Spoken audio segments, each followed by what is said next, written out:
Welcome to the Rebellious Noise Pro Wrestling channel. On this channel, we bring you some great content from inside and outside of the squared circle. We will go through and offer some in-depth analysis of the biggest events of the year, as well as bringing you exclusive interviews with some of the industry's biggest names. There will also be live show reviews, in-depth features, and podcasts. So make sure you give that subscribe button a slam so you don't miss any of the action.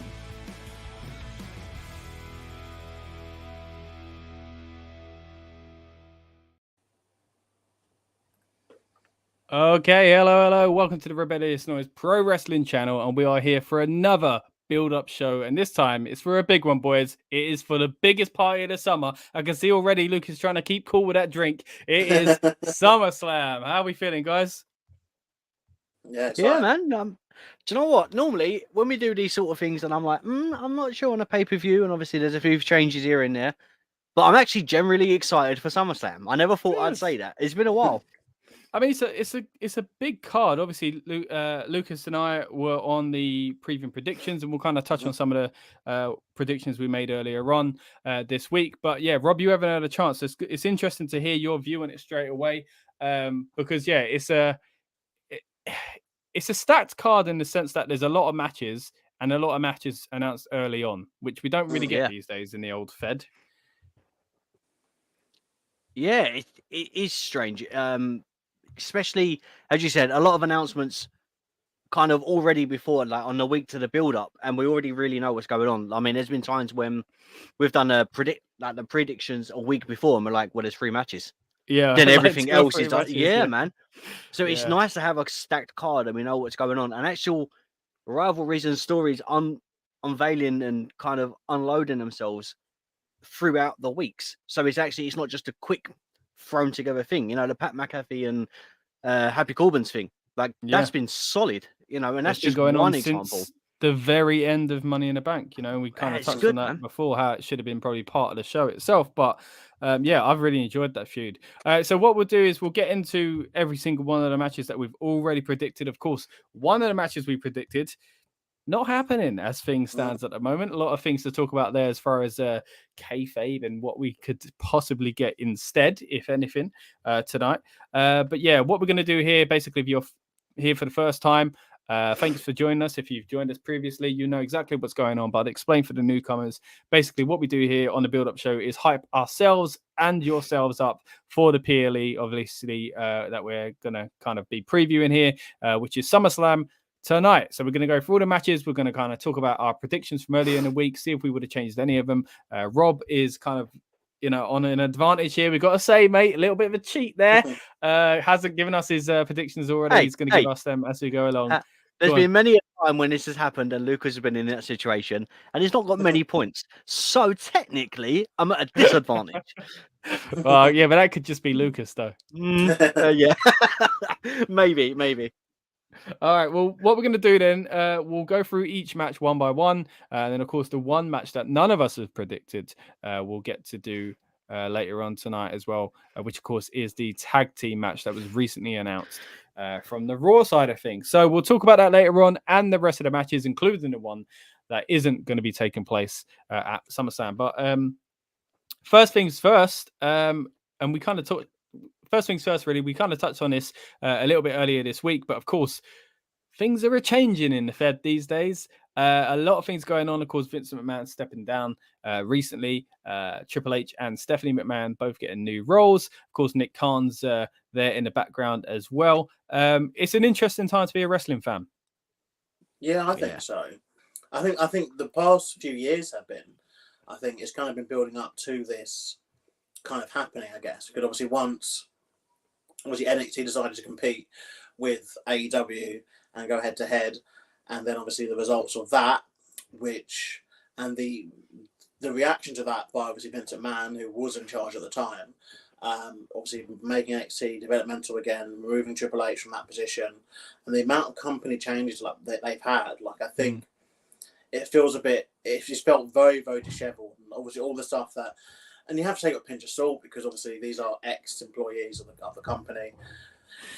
made these comments, but a lot of the reports coming from them have been very negative about their experiences, and about the company in disarray. And obviously, people like Sasha Banks and Naomi walking out early in the summer, and just this whole process basically of just not really knowing whether people are coming or going. Another period where it was like this was the early 90s, but kayfabe and the internet didn't exist obviously back then, so it was like it was harder to keep track of. No one was really worried about some of those characters or where they'd go, and it was just one of those things. What happened? But now, obviously, with the fact that people are contracted, and you'd anticipate that people who obviously still have a lot more to give the company, they're not going to get released like that, one after the other. But it's an interesting time because I think a lot of people are seeing this SummerSlam as like, a really big kind of first step, obviously, for the new management. But I do get a feeling that it's going to take like much longer for them to really kind of get their hooks into it. Yeah. Like, I don't know what wrestling fans are expecting from tonight, but I can guarantee, and I don't think an NXT like superstar is going to be debuting and winning the World Championship tonight. I don't think that's going to happen. Yeah, and I think would be wrong for kind of thinking that.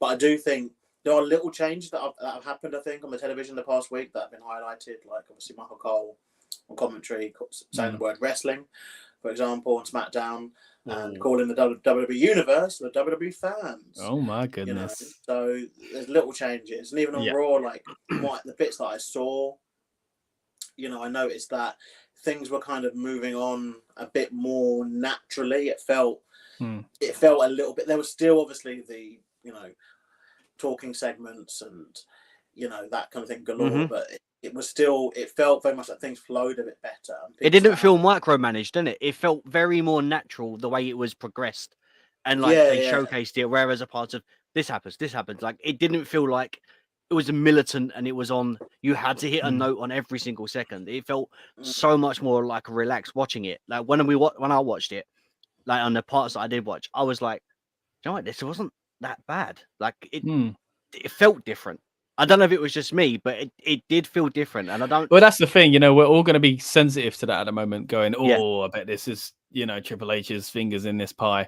But really, is it just something that's been planned all along? Or it's going to be we're going to be, again, quite sensitive to these kind of changes. But like going on what you just said there is Lucas, of like, it's not going to be a quick thing. I think what I kind of liken it to really is if today, of course, today's wrestling scene goes like this, and you kind of touched on it already there with the Wednesday Night Wars with NXT and AEW. Of course, that is a big part of what's been going on in the past few years.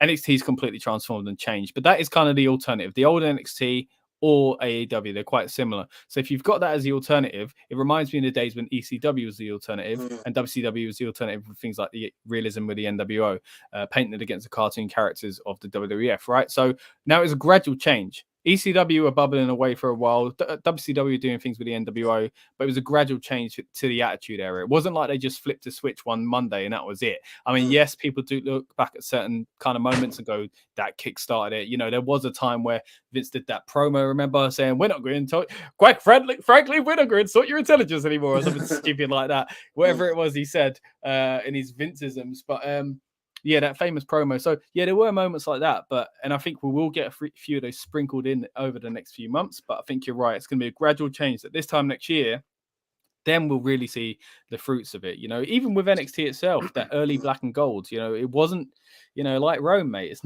not built on one day. Do you know what though? I agree with you to a percentage, but I think only because it's going to be the first one without kind of Vince down people's ears and micromanage the way Vince does. Obviously, I think a lot of that is still going to be in place, and they're going to be doing because they're set in stone and they have their ways. Kind of how Reb Noise, we have a specific thing and the way we plan things and all that, right? Yeah. And I don't think that will change for a while with WWE. Yeah. But I think in order to show that there is a change, they're gonna do specific things on this show they'll make to a show. Splash it. They're gonna show it, and it's gonna be showcased specifically to show that there is a change. So I don't think it's gonna be drastic though. Yeah, realistically, they couldn't just flush down certain things down the toilet as far as feuds they've got going on and people that they're about to push. It would make no sense. It would be that would insult the audience, Yeah, I'm sure there are people that Triple H is like, I ain't pushing them anymore. But you got to kind of take your foot off the gas gradually with him. But then, we saw this during the pandemic era when obviously Paul Heyman was relieved from his duties. People forget that this happened. But obviously Paul Heyman, at one point, you had Paul Heyman and Eric Bischoff were executive for about 2 weeks, wasn't it? Bischoff lasted 2 weeks. And then obviously Bruce Pritchard took over that role. Yeah. But do you remember how highly people at House of Black and Andrade were being pushed under the Paul Heyman kind of regime on Raw? And then the minute kind of Paul Heyman was removed from that position, Andrade had basically asked his release within a few months, and as Black was out the door. So I think, as much as I guess, yes, we are saying there'd be like this gradual change, and it would be wrong of them to not do that. History has shown us that they have done that, so I think there might be some things, but I think for now, like a lot of the changes we will see will be superficial. I think Triple H presentation wise, like I think he clearly has a vision presentation wise how he wants the company to look, and obviously just hearing the word wrestling again, I think that shows you Triple H does value that part of the business of reflecting that look, because he was, as far as he was concerned, as far as people of his era are concerned, like he was a professional wrestler. He was not a sports entertainer. He was a professional wrestler who went to a professional wrestling school, was taught by Terry Taylor in the late 80s and the early 90s, and then debuted as a professional wrestler on WCW Worldwide all the way back in 1992, and then debuted in the WWF a few years later as a professional wrestler. So I think that's a telling sign that if that word's coming back into it, I'm going to start hearing that a bit more. But yes, like I don't think like straight away, for instance, some of the stuff which obviously people have, there's kind of a group of stuff that people are kind of always talking about when it comes to this, such as the 24/7 title. I don't think that's going anywhere like straight away. I think potentially a few months down the line, potentially they might merge into something where they don't do it anymore or whatever. Or maybe Triple H likes it. We never know. He could like it too. And I understand that his value it has as a quick kind of social media title. Like when they did those title changes.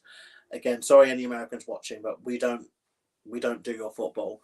But when they had those title changes at that NFL place, it was somewhere important. I'm sure American fans, if anyone watching, they're probably screaming at us, going, "It's that special place," but we don't watch it. It doesn't mean so. It was because didn't Kane won? Kane won one, didn't he? He won the 24/7. Yeah, and then he lost it back again. It was like to push something. It just felt like every time they had the 24/7. And a specific wrestler was going to be there. I was like, well, they're pushing them for that reason. Like, do you remember when they used to say The Rock come back because he's got another movie to promote? Like, it just felt like the same with the 24/7. If a specific person was there, they had an agenda because that person was doing something. Oh, cool. So they gave it funny and It really did feel like that. But do you know what? In a weird way, yes, there's going to be lots of drastic changes. But I've grown accustomed to how this new NXT is. Like, I actually enjoy it. It's how are they going to go? Yeah, are they going to go back on that? It's strange, isn't it? It's strange because that would be NXT. I mean, technically, but technically it'd be 4.0 because the original NXT we had Pac, and then NXT become NXT, which would be 2. This would be 3, so the next one would technically be 4. I think. If anything, and I think even this is more like than that because we know NXT was a game show. With a game show one. Oh yeah. That's what I thought you meant. Yeah, the original one, then the first NXT, then the show. Yeah. Yeah, but anyway, I if anything, I think the main roster will become closer to what NXT used to be, just because that's Triple H's vision of how wrestling is. It won't be the same because that was its own little thing, and then therefore, so they'll kind of switch. The main roster will become like a kind of toned down version of NXT on a bigger scale, and then of the old NXT, and NXT 2.0 becomes what it actually kind of already is, which is kind of the bubblegum version of the old NXT, and therefore the kind of popular Raw and SmackDown type thing. It is just like Raw and SmackDown in the way it's presented in this kind of, it's not the raw gritty underground thing that it used to try and be. It is basically the developmental version of Raw and SmackDown, whereas a few years ago it wasn't. And don't get me wrong, I loved the old version of NXT, but I think that time is over now. I don't think it would make any sense to completely switch it around. But like Lucas, you touched on something interesting earlier, the amount of changes in the company, higher ups, wrestlers, everything. You got to think Regal, of course, a lot of these people have jumped into roles now in other companies, but behind the scenes people, agents, wrestlers. We heard rumors recently of certain wrestlers saying, apparently, if I stuck around a bit longer and if this happened earlier on, I wouldn't have left. So it's quite interesting to think who could be coming back. And realistically, it's another one of those things to say, well, it might not be for another 2 years that Triple H gets his guys at the top of the roster, because they might not even be in the company at the moment. Well, yeah, like obviously Tony Khan said recently this week, obviously a lot of the guys he signed last year and this year are on 4 or 5 year contracts. They're going to be in AEW for a very long time. There's no Aleister Black just jumping back because Triple H likes, he's playing Triple H and he thinks he can get pushed by him. He signed to AEW until 2026. So, yeah, I think a lot of it, obviously logistic wise. But I think this was happening even with Vince in charge anyway. A lot of, sadly, the Rumble, really is going to turn into something. Well, we talk about this less than 7 point, but I think everything kind of now going forward is very difficult because the majority of the guys are basically signed elsewhere. I think obviously there's people that didn't sign. I think Braun Strowman being the biggest name, probably Bray Wyatt, I'm guessing. Those two who don't seem to have found anywhere else. Braun's doing, I'm going to butcher it, it's Sin, CYN. Control Your Narrative wrestling. I think him and but you can throw him away with a big contract. I'm sure. But I mean, we're painting this fairy tale of Triple H, and it's kind of boo, everything was terrible. He might keep it the same, Vince, which wasn't the case. And you mentioned earlier on, Lucas, maybe he loves 24/7. A lot of this is assuming. We've got to look back at times where, again, it's just a lot of rumors about control Triple H had back in the day of the Reign of Terror. That feud with Booker T didn't go the way that people look back on it and wish it went. There's a lot of things. His first run with against Chris Jericho as well. There's a lot of things where it'd be interesting to talk to Triple H and see if he goes, you know what, even I think that was a bad idea back then.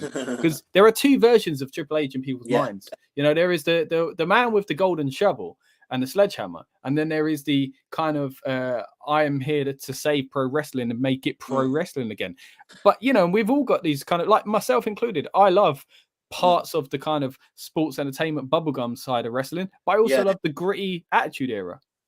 I think that's where we're at with this, though, in the sense of Triple H, is as well. He's never, another thing people have forgotten, he's never run this big operation before. He ran NXT, when it was mainly on the network. It was a network show. It was developmental, and it became the third brand at one point. And then obviously on television for a short period. He ran one show, for a couple of years. Vince, he ran the company for 40 years. Obviously some of that That's time a difference publicly. But obviously, he was still the man behind it, and then obviously gave us so many moments over the years. So many different roles that he had, and he was to an extent, he was just like the figurehead for wrestling. Like if you said wrestling official or wrestling commissioner or whatever you wanted, whatever title you want to use, like it was Vince McMahon. Like he was just the authority guy. Everyone knew that was Vince McMahon. Do you know what I mean? Like, and even I'd argue to an extent, the whole gimmick of an authority figure we owe to Vince McMahon. Like he was the first person to kind of do what he did, which only naturally comes out of the Brett situation as well. Natural kind of heat that came from that. So very unique situation. Yeah, and obviously everyone really has, including obviously even like in Dropkicks, we've had similar situation where we've done the management gimmick where it's been, you look at Vince, and obviously even Vince's own son Shane ended up becoming just a mini Vince, towards that definitely his latter run that he had, So I think, but yeah, like I definitely think there is. But to your point, though, Scott, I do think there are like two sides Triple H.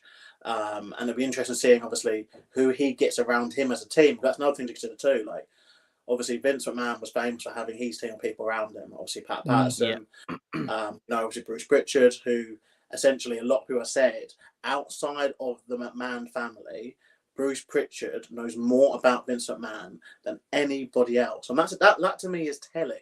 Multiple sources have come out, and the company have said that. But outside of people that are his own blood. The person who knows Vince the most is Bruce Pritchard, who obviously he's still there. Is he still part of creative? I think he's not obviously the head anymore, but he's still there. He's still on creative. But who will Triple H get around him to obviously run his operation? So I was having this conversation with someone, not to do with Reb Noise, just like casual chit chat as you do, like with up to date with what's going on with wrestling and whatnot. And they said that I mean, it's a good shout, but I reckon. So do you know what's he called? TJ.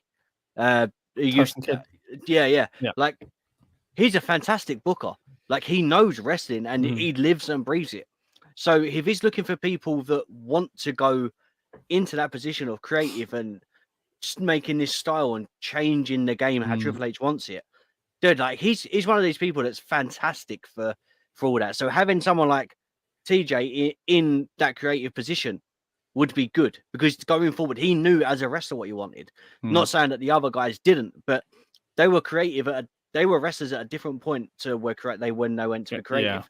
It's a different time now. Even people like, I'm not saying that I'd love Shawn Michaels in creative, but he understands wrestling. Like, even with AEW, someone like Dustin Rhodes is a prime example of that's who you want in creative, because he's still around the industry. Jericho would be another name, you know, like, but the thing is, I think with the newer breed, especially with NXT guys, when Triple H was in charge, their egos were kind of left at the door. Yes, they had the egos in the ring, but when they went in there, they were like, we are one. Like, and I don't want to use it as a pun and a play of the words, but NXT Black and Gold, man, like, no matter who they were there, they all showed up, they all delivered, and they were a family. So if they can bring that style into the Raw and SmackDown, it's gonna be tough. That would be amazing. Yeah, but I reckon Triple H, if there's anyone to do it, Triple H, man, I reckon he can do it, and I'm looking forward to seeing it. What a time! Yeah, I mean, so two quick things before we wrap up on this kind of subject. I just want to point out. Number one is that it feels similar to, and you mentioned football there earlier, Lucas, as far as American football. Now talking about the rest of the world, what we call football, as in soccer, to some of you. It reminds me of that when a new manager comes in and there is this rebuilding project, and it takes a few transfer windows, contracts getting kind of bought out, selling on players. It takes quite a bit of a while for things to kind of pieces, new tactics and stuff like that. So it's kind of similar to that in one sense. The other thing I kind of wanted to draw attention to is that, again, the comparison with the old NXT, like you said earlier, is running it on a different level, kind of where you can kind of make a few mistakes because you're not the main top thing that the advertisers are going to. You're on a network and whatever else is great. Is that NXT kind of, you know, went beyond what it was supposed to be, I think. But you know, I absolutely loved it. There was a time where I preferred it way more than anything else in the company and the rest of the wrestling world. But realistically, there's a reason why Raw and SmackDown is a certain way. There are parts about it that I don't like, but at the same time, realistically, some of these, you will never see that carbon copy of NXT on the main roster. There will be elements of it, and just like when the Attitude Era happened, there are twists and turns and things a little bit different kind of flavors, but at the same time, there will always be a core that they cannot try this, they cannot hire this guy, they cannot do this style. You know, and we've seen it on the main roster. You know, you think times we had RVD versus John Cena, the time when we had Punk, you know, that kind of stuff. It's a very, it's a very kind of unrealistic thing to see it as it's going to be the same as whatever else. But quite interesting, really. We should definitely kind of pick up on this again. I think there's a lot more for us to kind of go into. But of course, today it is SummerSlam day. So what we're going to do, we are going to dig into SummerSlam as well. I see a few people extra have joined us now. Thank you very much for coming along. We've got a quick comment here. A simple, hey, that's great. If you wanted to say, hey, we're happy with that as well. M and Q there. With hey, thank you very much for joining. Everybody watching along, give us a comment. Let us know what you think is going to happen at SummerSlam. What are you most excited to see? What do you think about the changes that are going on in the WWE as well? Of course, we'll pick up more on that as we go along. But what we're going to do now is we're going to just go match by match. Again, we've already kind of, me and Lucas have said what we think is going to happen. Dan's given his predictions already. Rob's yet to do his. So we'll kind of do them as we go along. Of course, again, one match has been cancelled. Another match has been added. So it's going to be interesting to figure out what we think about both of those things happening as well. But I guess it's time to start going into the matches. Let's start out with don't even know. I'm trying to think because I was going to go a certain way with it, but I thought no, I'll hold off on that one. I'll hold off on that. Right, let's go with Logan Paul versus The Miz. First match we're going to talk about here, Logan Paul versus The Miz. Right. Yo. Rob, you haven't given your prediction, So we'll come to you first. Okay. I'll lean into your kind of cheating here by doing it last minute and let you know we've all gone for Logan Paul. If you haven't watched the predictions episode already, if you can I just say, go on. I normally tune in. If I can't make it, I will deliberately tune in, right? Okay. Unless only because I normally send my predictions to you or Dan or Lucas at times, and I'll be like, these are my predictions, so I can tune in. I have deliberately not watched your prediction video. Okay. So all right. Then. So That's fair. And that's a promise. Like okay, all right. Normally, I want to tune in. To keep it natural. Then sometimes I'll tell you our things. Sometimes I'll tell you one person. Then I'll tell you two. Then I'll tell you none. Then I'll tell you all. All right. Kind of how we do it on the field. Because if you have our predictions and preview, usually, guys, what we usually do in that is basically we roll the dice and we do it in a random order. Because of course, if someone goes first all the time, they're a bit of a disadvantage. But if they go last, sometimes you're at a disadvantage going last as well because you get. I mean, just put me last in because. Well, you go last here already because we've already said Logan Paul. So you can tell us, mate, who do you think's going to win here, Logan Paul or The Miz? So I do think it's going to be Logan Paul, but I think there's going to be some Miz shenanigans going on. Maybe Ciampa gets thrown out, and because of that, something happens, and Logan gets like a cheeky win. So is Ciampa on the side of The Miz then? This is what I'm confused with. The two, Miz and Ciampa are together. Okay, yeah, they're buddies. Yeah, which is strange. But I do think now Dolph Ziggler's the face again. Obviously, he's super kicked Theory however many times over the past few weeks, which has been great. I'm not saying that that Dolph will come out, but I think if anyone needs help, it's more likely someone can be like Dolph Ziggler, one of these guys, a new baby face that push him. Okay. Obviously, that's my thing. So I think Logan's going to win, but there's going to be some, shenanigans going on before he gets the victory. Right. So we've all gone for Logan Paul, as I mentioned earlier on. Dan, of course, wasn't on the predictions and sadly can't be here with us today either on the build-up, but he also went for Logan Paul. So not quite sure of his reason for it, but for me and Lucas, it was roughly that. I guess we were both on the same sort of lines, weren't we, Lucas, of it's the celebrity getting the big headline, right? And that's what I meant. The Miz is the guy that can lose and he can afford to lose, and the kind of, this is the kind of character to make Logan Paul look good. So I'm enjoying it. I got to say, and it's his first official match, isn't it? As a WWE superstar now. Yeah, it's very interesting because I don't know, with a WWE fan base and the way the dynamic works. Normally, especially I appreciate Logan and. As a YouTuber, right?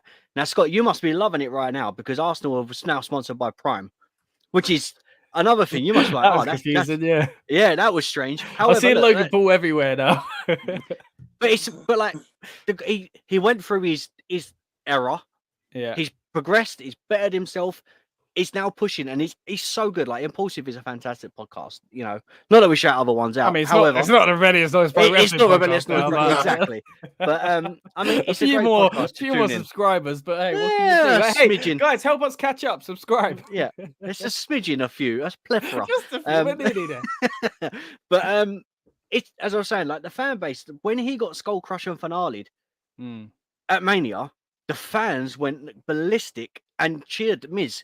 Now all of a sudden, Miz is the heel, and Logan's supposed to be the face. They've done well. They've done well. And I mean, they can hide a lot of things. He's still getting booed, though, isn't it? What they've learned from the Thunderdome, pressing a few buttons, but there's always going to be that kind of portion of Logan Paul's kind of detractors. Yeah, but I think you're right. I think they've done a good job at kind of making it work more than I think we thought. I feel like they're playing Logan more for some reason. I feel like they could play Logan kind of like a tweener.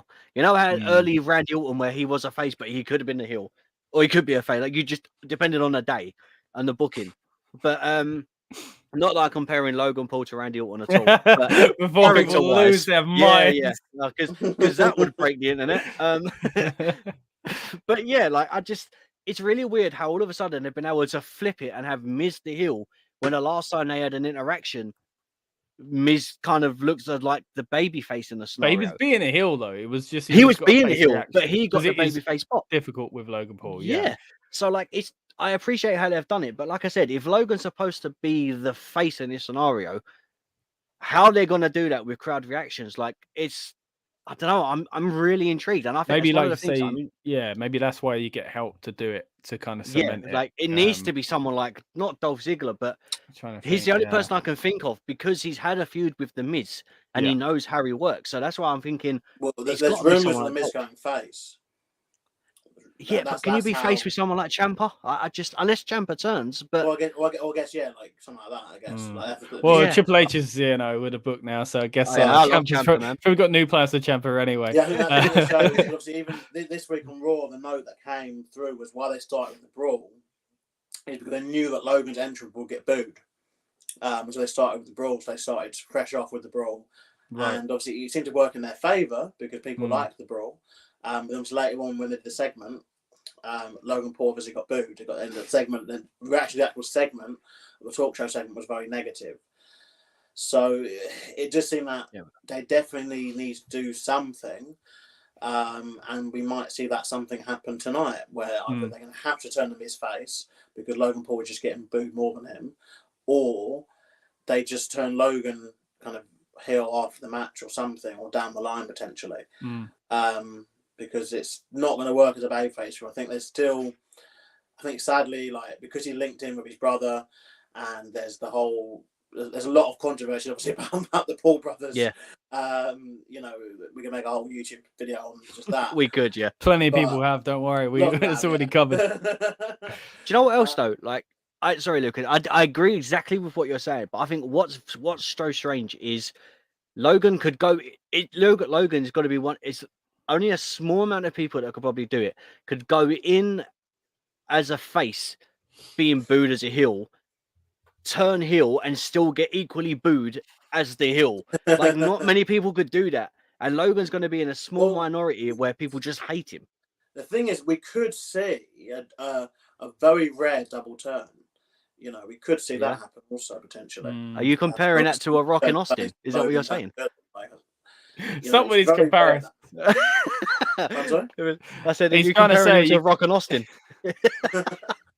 Well, I mean, no, there's been a few. The most famous one was Stone Cold and Bret Hart, Mania 13, and you've had Alberto and Dolph, actually, who you mentioned before. Alberto and Dolph back in 2013, I want to say, 2014. Because obviously, it was hard to cheer a babyface, Alberto Del Rio, when he was super kicking someone in the head who just had concussion. So I think, but I think this one's very interesting though, because I think obviously, particularly we're going to get on later on and talk about the other kind of celebrity match, I guess, so to speak. But people have obviously received Pat McAfee very well, but they don't want to receive Logan Paul very well. So, but I guess it's because there's a lot of speculation as to why he was hired, kind of whose contract money is he sitting on, essentially, particularly with some of the releases obviously we've had over the past couple of years. But I think, end of the day, this will be the way that a lot of WWE goes now, because a lot of the kind of surprises they could have are signed for the competition. And I mentioned the Royal Rumble earlier, for example. I think this is another thing. This year proved that the Royal Rumble, sadly, like, you're not going to see this, the opening of Forbidden Door in WWE. It's not going to happen. Like, it's going to be, Bad Bunny, like he's popular, and he would accept our phone calls, so he can be number 29, 30 in the Rumble. I think it's 29, wasn't it? Lesnar was 30. Do you know what I mean? Like, I think that's where we're going now, and it's just a case they want the audience. They want, at the end of the day, Logan Paul has a YouTube channel which has a massive following, and I think he does have a massive following. If they want that business-wise, it's very smart, yeah. Well, this is what I was about. It does obviously go WWE, Logan Paul, and the Rebellious Noise channel, and the top 3 YouTube. There we go. Obviously. In no particular order, by the way. Yeah. Well, it's a good time to remind all of you to subscribe if you haven't already. If you're coming back and you've been here plenty of times to build up shows and other podcasts, we really do appreciate it. We've got a lot going on here at Rebellious Noise at the moment as well. We mentioned Ciampa just there, so and his new best bud Miz, but there was a time when me and Ciampa looked like we were going to have a little bromance, as you can see from the photograph. You look lovingly at that title, the title's nice. We were talking about when he was NXT champion just in NXT 2.0, so check that out. Got plenty of interviews. That is crazy that this is the same timeline, like the same time zone, whatever you want to call it. Like the fact that he was NXT champion. And after a long speculation of him apparently leaving the company, whatever, last year, but he signed an extension or whatever it was, and they got Gargano obviously left, but he was still champion. It was everyone kind of felt that no, he's not. It could work out. He could That's be it. playing the long game. You know, he's waited, and he's the only one, not the only one, but one of the few that stuck around at these rumors we mentioned earlier on. For Triple H, he's got the book now. I'm gonna be Universal Champion by the end of. You know what this feels like? Summer. If Lucas, you're more of a Marvel nerd than Scotty's over there. He's, I'm surprised you've even watched any Marvel films. To be fair, pal. I know what you're like. Me? But because you're roasting, like, because you've not seen many, have you? Not Marvel, no. There we go. Right. So Lucas will understand this reference. All right, sure. No, hang on. Put me down for no reason. All right. Right. Scott, stop listening a second. Fine. But no. As you were saying about the like in this weird timeline, it feels like if you were comparing it to a film kind of series, this is like phase 4 of the Marvel timeline. Nothing's going on, and it's just like stuff's happening, but nothing makes sense. Now this new phase is kicking in, and it's like, okay, there's drastic changes, and that's and the way you said it, I was like, actually, that's what it feels like. Like, especially with Ciampa, he was NXT champion.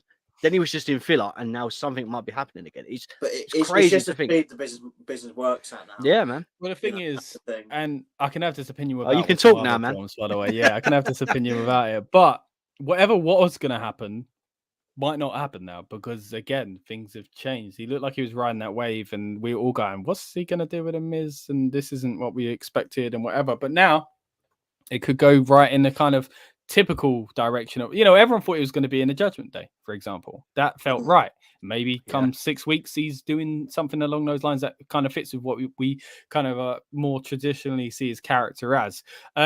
Quick, before we get into the next match, I just want to kind of use this opportunity to tell people, of course, we are in the SummerSlam mood at the moment. And we've had a few watch-alongs this week on the channel as well, the past few weeks even. We've done SummerSlam 1992, of course, celebrating the 30th anniversary of that great event, which, of course, took place here in the UK. And speaking of which, we've got Clash at the Castle coming up very, very soon. A few of us are going to be in attendance for that as well. So definitely keep your eyes peeled on this channel for content around that there usually would be, but some bonus stuff as well, because again, being there in person. And then on top of that, we've also done a 20th anniversary of SummerSlam where we did a watch along kind of stroke review as well. Good fun. Definitely check that out later on this week if you've got a little bit of time to kill and you want to watch one of those fantastic events with us. We kind of help you align it up with the network and stuff like that, or Peacock, however you're watching, and go into detail on every one of the matches and segments that we see there as well. Right, so what we'll do now, guys, we're going to move into the next match to talk about. I say let's go with let's go big. Let's go with a title match. Right. Bianca Belair versus Becky Lynch. This time, Rob, I'm going to tell you the predictions of. Let's have a look. I'll tell you the predictions of. Dan predicted Bianca Belair. That's all I'm going to tell you. I'll tell you mine and Lucas's is after it. Go on, tell us what you think. Can you just real quick put that picture back up again? Yeah. Thank you. All right, so if you're looking at Becky Lynch, doesn't it feel like, do you remember in Bill and Ted when they went back to when they was in the future and they had them weird things on their head? it just feels like she kind of went there, got that, and come back again. There's a promo picture that they use of her as well, where she hasn't got anything on her head. Her hair's like straight, and she's got all the makeup as well. You've seen it tons of times. Yeah. You know what I'm talking about. And she looks like when Dana Barrett gets possessed in Ghostbusters. Like she's got the crazy makeup. Like I think she's gonna rise above the ring. There is no Zor. There's no Dana. There's only Zor or whatever it is. But anyway, Becky Lynch looking pretty cool lately. With the queen of the mullet. Queen in the mullet. Hey, what was the thing we were calling on the? Lucas. So mullet. What was it? 1992 when we was watching SummerSlam 92. So many mullets, so we come up with Mullet Mania. Mullet Mania, yeah. We might do a video where we rate our favorite wrestling mullets of all time. So if you got to do it around WrestleMania season, isn't it? Around WrestleMania season. Well, I don't know. We'll do it whenever, man, just to fit in. I'm down, man. I mean, Lucas needs to grow a mullet out. We're talking about all doing it for Red Noise, Lucas. So if you're down, I'm thinking about it. They're back in fashion, man. They're back in fashion. Hello, you got a fresh fade as well there. I like that. I don't think I could pull that off. I'm losing my hair. You could definitely turn that into a mullet if you tried, Lucas. Yeah. But back on the match. I really don't see Becky winning. Like she's had the championship, she won it in like 26 seconds. We see fantastic matches between Bianca and Becky already. Like, I just don't feel like we need to go through this whole rivalry again when we've already seen what's happened. I just think move on. It's just, this is, again, I feel like it's just there to fill a space so the championship is being used on the main show. And that's no disrespect to Becky, because I'm a big Becky fan. I've said this in previous episodes. I just don't think she needs to be in the main title picture right now. She could be she's one of those wrestlers that can be relevant without the title. Same as Charlotte Flair. She could be relevant without the title. Same as Becky. Same as Sasha. Even same as, Naomi, and to name a few. They're so good they don't need a championship to be around the show and, and get on airtime and stuff like that. I think if Bianca was to lose it, I think this would knock her backwards, because there's no need for her to lose it. I mean, if she loses it, okay, so then we get another rematch. For what? For her to win it back again? Like, it just feels such a redundant rivalry again. We've already had it. Let's move on. But yeah, I definitely think that Bianca is going to be walking out as champion. I think she's going to retain still. My thing is, though, I was tossing and turning with it. Like, I was thinking, am I going to say Bianca's retains but Becky wins? That was my thinking, but I'm just going to go with a straight Bianca's winning. Okay, so Bianca Belair there for Rob as well. Just to jump on top of that, me and Lucas both also went for Bianca Belair. The general gist of what we were saying back, I think earlier in the week, was same as what you've just said. Really, we don't need to see this match again. But hey, if we're going to do it, you need to wrap it up in a nice bow with Bianca winning. I could see her losing the title soon, but giving it to Becky doesn't make sense. And I think it's such a risk with what happened last year at SummerSlam. Since we did our predictions, they've continued to not really talk about their history and SummerSlam, which does worry me, because it does make me feel they are moving away from. I feel like if Bianca was dead set on winning, they'd be going, remember last year, redemption. And I'd be going, there's no way they're going to kind of throw that in our faces and then annoy everyone by reminding them. So the fact they haven't really brought it up has made me worry a little bit for Bianca's title reign. Not that I'm massively thinking she needs to be champion forever or anything like that. I just think it is a risky move to ever lose to Becky Lynch. And we always say, it's one of those kind of, we want Daniel Bryan in a Rumble, Mysterio comes out. We don't hate Mysterio, but this is, Brian's time. It's a great example, and we bring it up a lot because it's again a great example of this very kind of situation where I don't think it'd be wise to rub it in people's faces at SummerSlam, considering what happened at the last one. Other than that, Lucas, I know we're locked in. We can't change our mind anyway. Anything you've seen this week that would have maybe changed your mind if you could? No, like it's not out of the two women's matches that are on tonight. It's the one that I don't think I'd change much about. I think while it's interesting, they haven't mentioned the whole 1 year redemption thing. It might also be just intentional potentially. That's not the story arc they're going for if they don't want to mention it. But potentially also. Yeah, I just kind of wish there was other people in the title picture. I mean, I don't have to go back to just Becky Lynch again.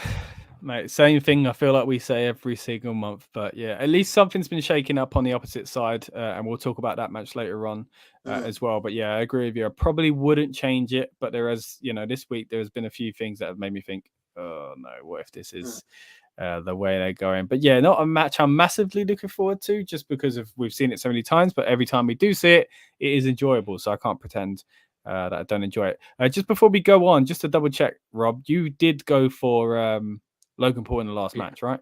Yeah, Logan Paul, and I went with Bianca with this one. Just Bianca with this one, brilliant. Just gonna lock those in. All right, so we'll move on to the next match. Again, if you're watching along live, really do appreciate it. Get involved in the comments. Let us know what you think is going to happen tonight, what you're looking forward to, and all that good stuff as well. Let's move on to the tag title match between the Usos and the Street Profits. Right now, this time, let's see whose predictions should I give you. I can't do this again, man. I'm gonna give you. I know it's a tough one for you. Me and Lucas both went for the Street Profits. I'll tell you what Dan says after you've come in with your prediction. But yeah, we've both gone for the Street Profits. And again, the general gist. And to be fair, when we did the predictions, we completely forgot about Jeff Jarrett, but then reminded ourselves at the end and went, wouldn't change it anyway. So again, touch on the Jarrett stuff for us if you don't mind. But also, would it change your opinion if he wasn't involved with a match? But of course he is. Why do you think he is? And also, who do you think's going to come out on top of this one? I mean, why is Jeff Jarrett even a special guest ref? Like, of all people that you could have asked, Jeff Jarrett. Like, Nashville, yeah. So Oh, really? Is that it? The other day, possibly because it's Nashville, and Lucas was saying a good point as well, because he's involved with Flair's thing. It kind of shines a light on Flair. From the perspective I got, shines a light on Flair's thing without directly promoting it. And Lucas was coming out of the angle of it shines a light on Jarrett as a WWE guy on Flair's thing. So it's kind of promoted themselves back by proxy. So that's a possibility. It's a flipping interesting weekend that man's having. Don't get me wrong. But it doesn't do anything for the storyline for me. Maybe it's going to do something and I'll be completely shocked and the man joins the bloodline. I don't know. Because, another wrestling family or something like that. Who knows? But that's kind of our kind of thought on Jarrett. But going ahead with your actual predictions, mate. Who would you say? I know it's going to be a tough one for you. Oh, my days. Why? Like, look, so Money in the Bank, the Usos retained, right? But a shoulder, Montez, was it? Montez full shoulder. That, yeah. Montez full shoulder wasn't, it was off the mat. So it wasn't completely on the mat, right? So obviously it was dodgy count. So obviously that's going to play in. Obviously we're having a special guest referee in matches of any title match. There's a reason there's a special referee. Something's going to happen. But I think with Jeff Jarrett, like, other than him swinging a guitar or calling someone slap nuts, what else? I think he will hit someone with a guitar, and I think it's more that it's SummerSlam. Look at the promo package, highlight, fun. Everybody's having fun at SummerSlam rather than storyline sense. You know what I mean? Maybe I don't know, man. I mean, look, it was bad enough trying to bloody predict this last time, so trying to get me to do it again. Yeah, they both not win? Can that happen? Can be a draw, mate. The titles. Jarrett can be a crap ref. Just go a double count now. I'll take it. Jarrett days. Jarrett let Jarrett win. Flair's gonna win. His guitar tagging. I have no idea. I think of all the matches on the card, this is the hardest one for me to predict because I love both teams. Like there's too much love for him. But as always, mate, when you predict these guys, it ain't about who you want to win, it's who you think's going to win and why you think it. And again, always what comes up with Usos. Do you know who wins? If they lose the titles, the fans. I know you're going to hear the fans. You're going to say, you cheesy son of a... Right.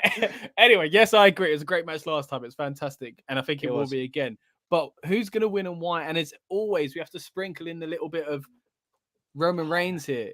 Would it, if they lose the titles, does surely that's got to mean something for them and Roman Reigns, right? They'd be silly not to do that. They can let them lose the titles and go, "I'm disappointed in you," blah blah blah. Let's carry on. But it'd be silly not to dig deeper. And if Reigns is caught up in something else, is this the time to do it? And that's another one with the Profits. And I think the only story advancement that can happen with the Usos is if they lose the tag belts at this point, because obviously if the Bloodline. Again, we have to get the Roman Reigns match later on. I have much more to say about that later on. Yeah. But, if the Bloodline are still champions, or they're still champions after this, it's just the same. Roman has no challenger, apart from, we'll talk about it later, but, apart from Drew Castle. And the Usos have defeated every single tag team in that tag division. So is it time for him to lose it? Yeah. All right. I've got it, but it bases on of Roman as well, right? Okay. So this will kind of feel into it, and obviously I'll give my thing, and then obviously I'll explain in more detail for the Roman versus Brock match later. So I can't believe I'm saying this because I really don't want to say this. The Street Profits will become the Undisputed Tag Team Champions. I guess that's what we're calling them, right? Okay. That is what's going to happen. However, with that happening, I reckon we'll have like a backstage promo or something like that. Roman is fuming, literally fuming. So the only way for Jimmy and Jay to get some sort of redemption is to help Roman in the match later on. Like they have to do something in that match later on to get redemption. I just feel like that's the only way. They're going to have to put their bodies on the line against Brock and be It's a good way ragdolled to do it around as well. Good way to do because the whole last man it's standing. It's a great way. Yeah, Keep the beast And- down. Yeah, redemption. I like that. I yeah. like that. So that's what I'm going with. So I'm locking in Street Profits are going to win. I mean, if it happens, I'm gonna have tears if it happens because the matches are fantastic. But if they win, I feel like I'm gonna cry. I might have to record it just in case. They're gonna lose the titles at some point. If you don't know, viewers, Rob of course loves the Street Profits, but he really likes the Usos. So that's why he's. Do I really like them? Oh, I think you do, mate. You've literally been down since day one. I have, yeah. Yeah. When they come out with Tamina without the face paint. To be fair, so was I. But yeah, I've always liked it. But you've always been a massive. I've loved the Uso. Yeah, majorly. All right. On top of that, give you Dan's prediction now that we're out of the way. He also went for the Street Profits. So we've all gone for the Street Profits, which is strange. I feel almost weird. It doesn't feel right, does it? It doesn't feel right, but it's got to happen at some point. See, my kind of, and I'm going to quickly say it now. This isn't like bonus points or anything like that, because I do think, and this feeds into the Drew match later on. Sorry, little spoiler for I'm about to say, the Brock and Roman match. That if Drew is going to do it and face whoever, I think it probably will be Reigns, and he probably does defeat Reigns in the UK because I think it will be the new Bulldog moment. And on top of that, it gives him back his WrestleMania moment. We'll get into this later on as well. Also, it could be a way for the bloodline to split up because Usos help. Oh. So Usos turn because they got treated like crap for a month after losing their own titles. They say, you know what? You can lose one as well. So there we go. We'll see how that plays out. Anyway, we'll get to that a little bit later on. And I'm not throwing any bonus points on that because we're not even at Clash at the Castle just yet. But again, let us know in the comments, guys, who you're looking forward to seeing tonight, what match you're excited about. And what do you think is going to happen in this bloodline situation going forward? Right, let's move on to another women's title match now. We're going to talk about the SmackDown women's title this time with a challenger, former champion Ronda Rousey going against Liv Morgan. The beloved Liv Morgan, I've got to say, because of course it's taken her a long time to get here. But I think we can all agree she has deserved it and everybody's very, very much on board. It's going to be interesting to see where they go with it. Again, to give you a little bit of a preview of what we said earlier on, myself and Lucas and Dan, I give you all three this time, went for Liv Morgan. Looking at my notes here, apparently I went for a DQ. So yeah. I went for basically, was I leaning against Ronda turning heel? Is that it was, wasn't it? Yeah. I was basically saying I thought that Ronda would be like, you know what, I shook your hand last time, this time I ain't playing around. But I thought she'd kind of play into that in the build-up a little more. So yeah, because there's all this stuff speculated backstage that she was like happy to lose it to someone that deserved it. They're happy in the ring. But is it time for Ronda to turn heel? And this would be a fantastic way of doing it. So I kind of risked my bonus point. If you don't know what we're talking about here, as far as points goes, these are standings at the moment. Dan, who's not here at the moment, is on 16. I'm on 14. Lucas is on 13. And Rob is on 11. We basically predict every PLE for the WWE, WrestleMania to WrestleMania, call it a season. And basically, we get a trophy for it at the end of it. Hold on. Here's mine from 2 seasons ago. Rob's is probably around them on that shelf somewhere. There we go. Yeah, this year, who knows? Maybe we'll get a different. Come on, man! Don't be rude. Don't be rude. He'll sign out in a minute if you keep saying stuff like that. I'm basing the Spurs, isn't it? Tottenham Hotspur, by the way, not San Antonio Spurs. For those who aren't familiar with the beautiful game. What do we think of Tottenham? There we go. Right, so don't even go there. I'm not going to go there. Don't worry. So I think, Liv Morgan kind of needs to be. I think she needs to keep the title, but something needs to happen with Ronda. And I think I was worried that this is going to be, well, we gave you what you wanted. She's got it, and they're going to take it away from her now, put it back to Ronda. I don't really see that happening, or hope it doesn't happen. But yeah, on to you, Rob. What do you reckon then? Well, it's strange because before this Vince stuff was going on, I literally thought it would be a hot potato title situation where Liv wins it, she gets her moment, and then loses it in the next one against Ronda, and then Ronda goes on a run.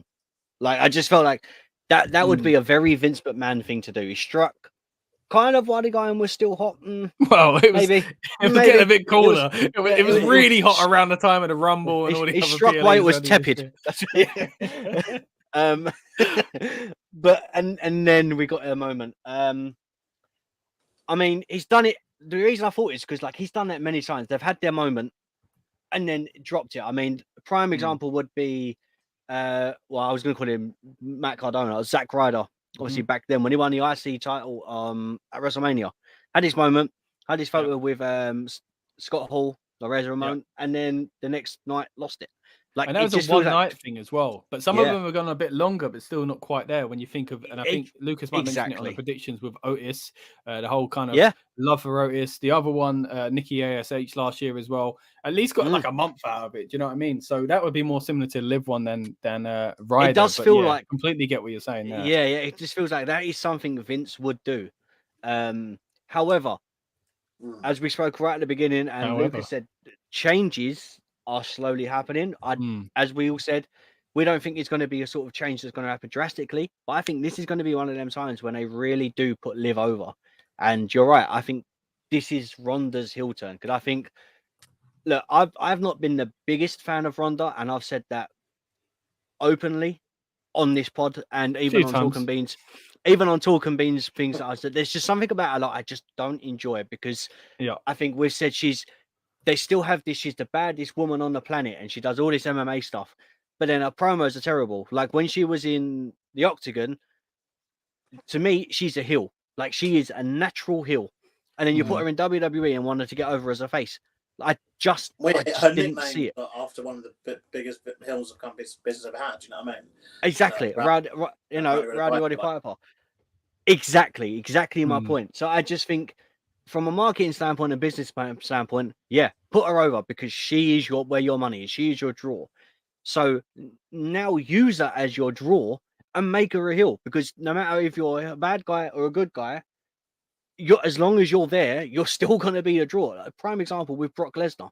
So stop making Rowdy this happy person, which is not. Don't force it. Yeah. Don't force it. Let her be the baddest woman on the planet and be a heel. So I think Liv is going to win, and instead of shaking her around, I think she's going to put her in, an armbar or something like that, and she's just not going to release it, and that will be the beginning of a heel turn. So are you going for Liv wins and Liv wins? She attacks her after, or are you going for I'm saying where she wins by DQ? Because I'm saying she's gonna. Well, I could see what I just said happening, but I went more of she doesn't let go of the hold or something like that, or kind of uses a chair or something like that. Do you know what?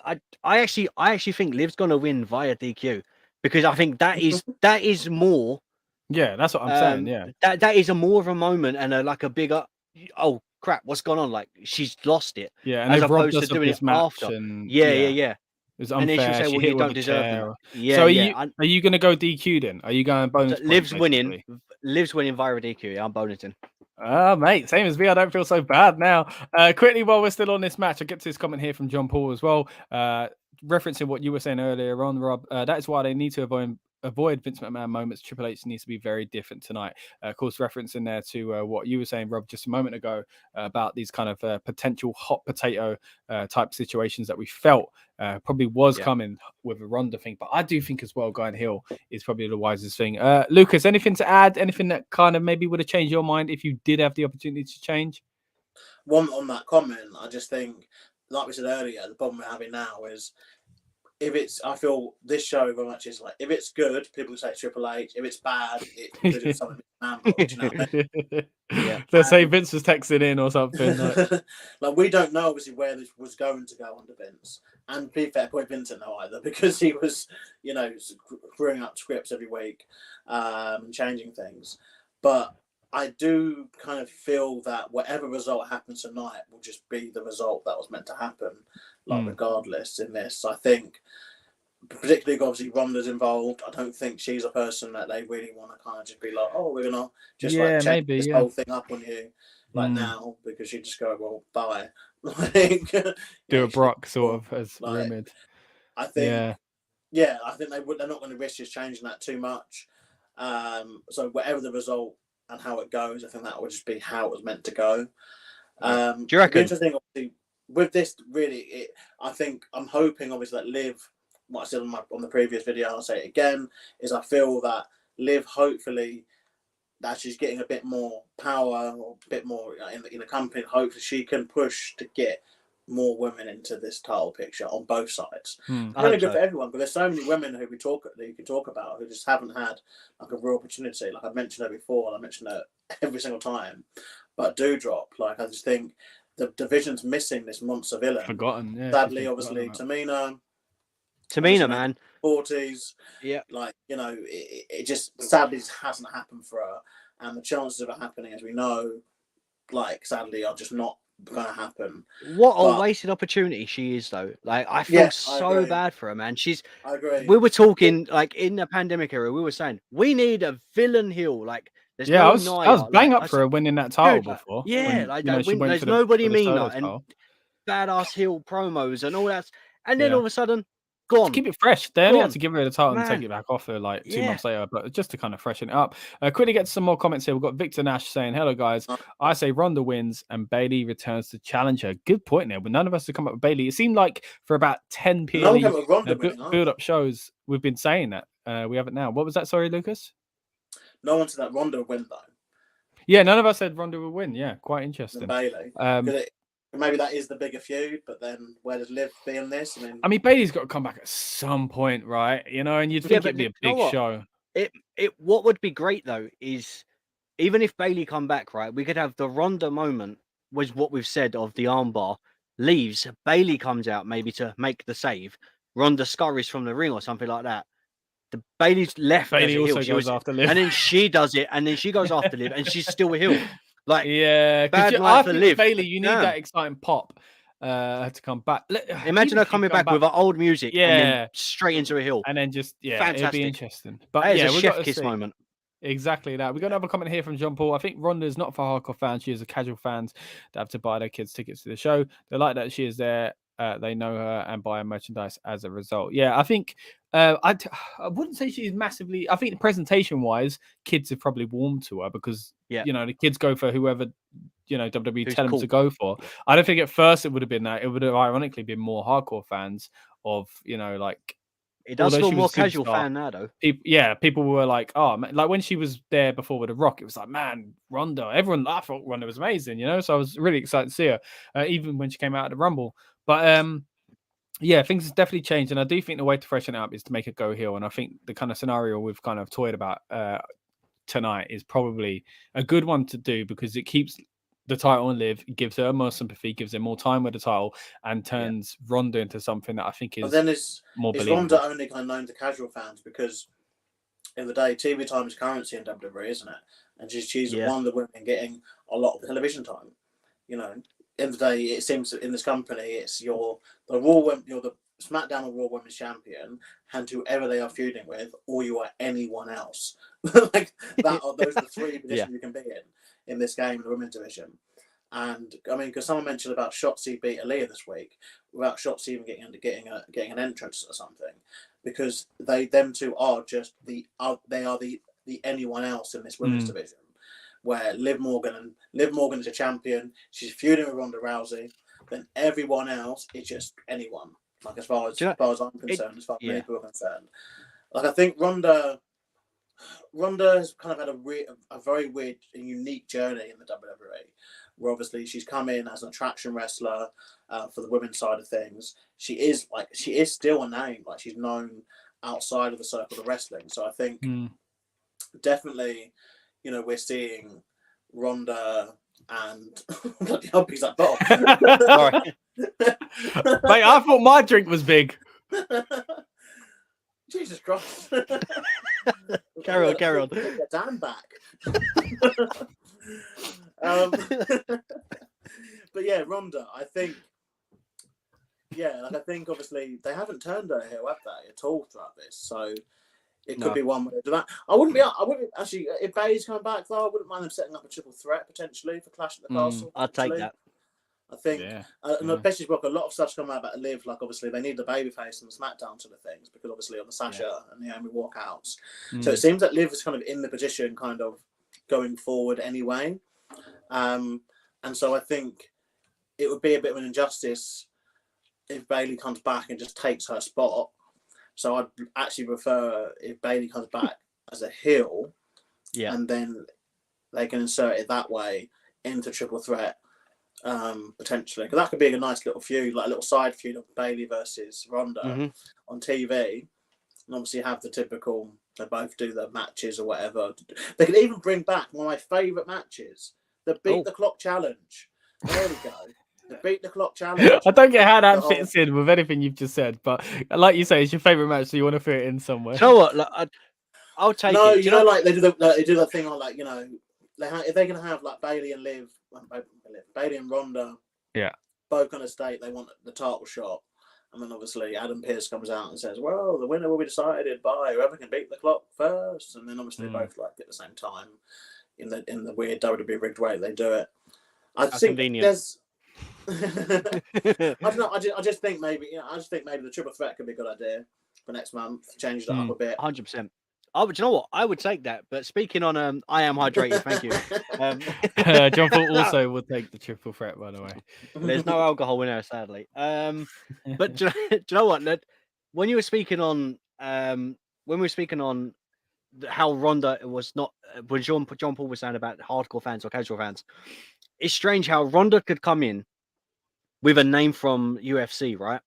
And then within a month of her being signed to WWE, all of a sudden she could be on all the marquee boards, going all of a sudden her face is plastered everywhere. She's on every poster and all that.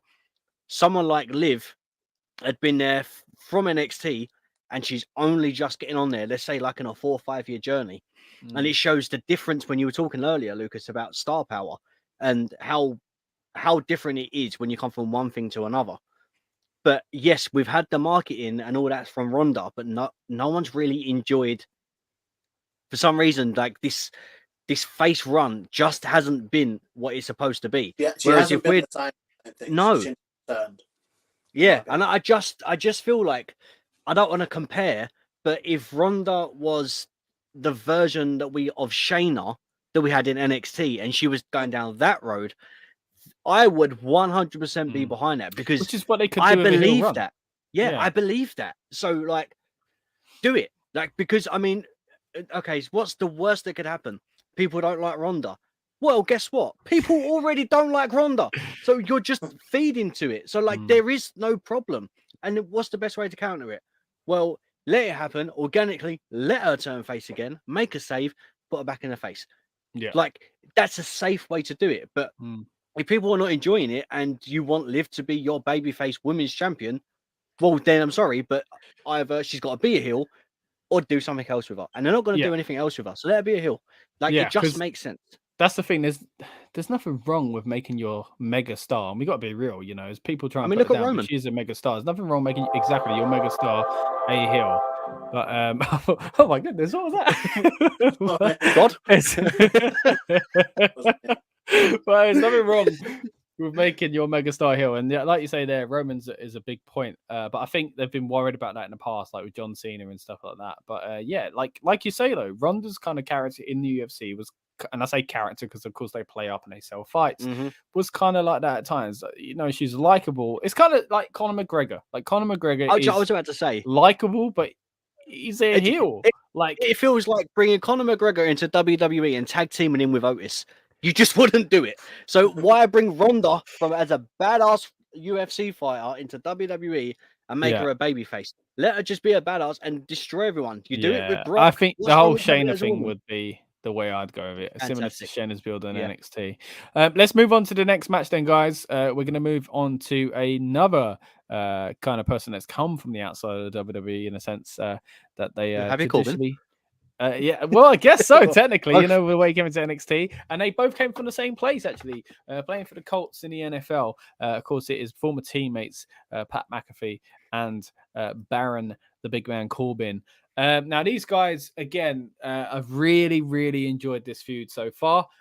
Me and Lucas had a big debate, basically. Not debate, we weren't against each other. A big discussion, I should say, in the preview and predictions episode about what do WWE see in McAfee? Not in a negative sense, in the sense that we find him really entertaining, but what do they want from him? You know, like, how is this going to go down in the future? Of course, predictions and preview for an event that's happening tonight. I understand that most of you viewers aren't going to have much time to squeeze that in, but I do encourage you later on in the week, if you do get some time, to check that out, because there are some great kind of topics that we dive into that will still be relevant regardless whoever wins or loses tonight at SummerSlam.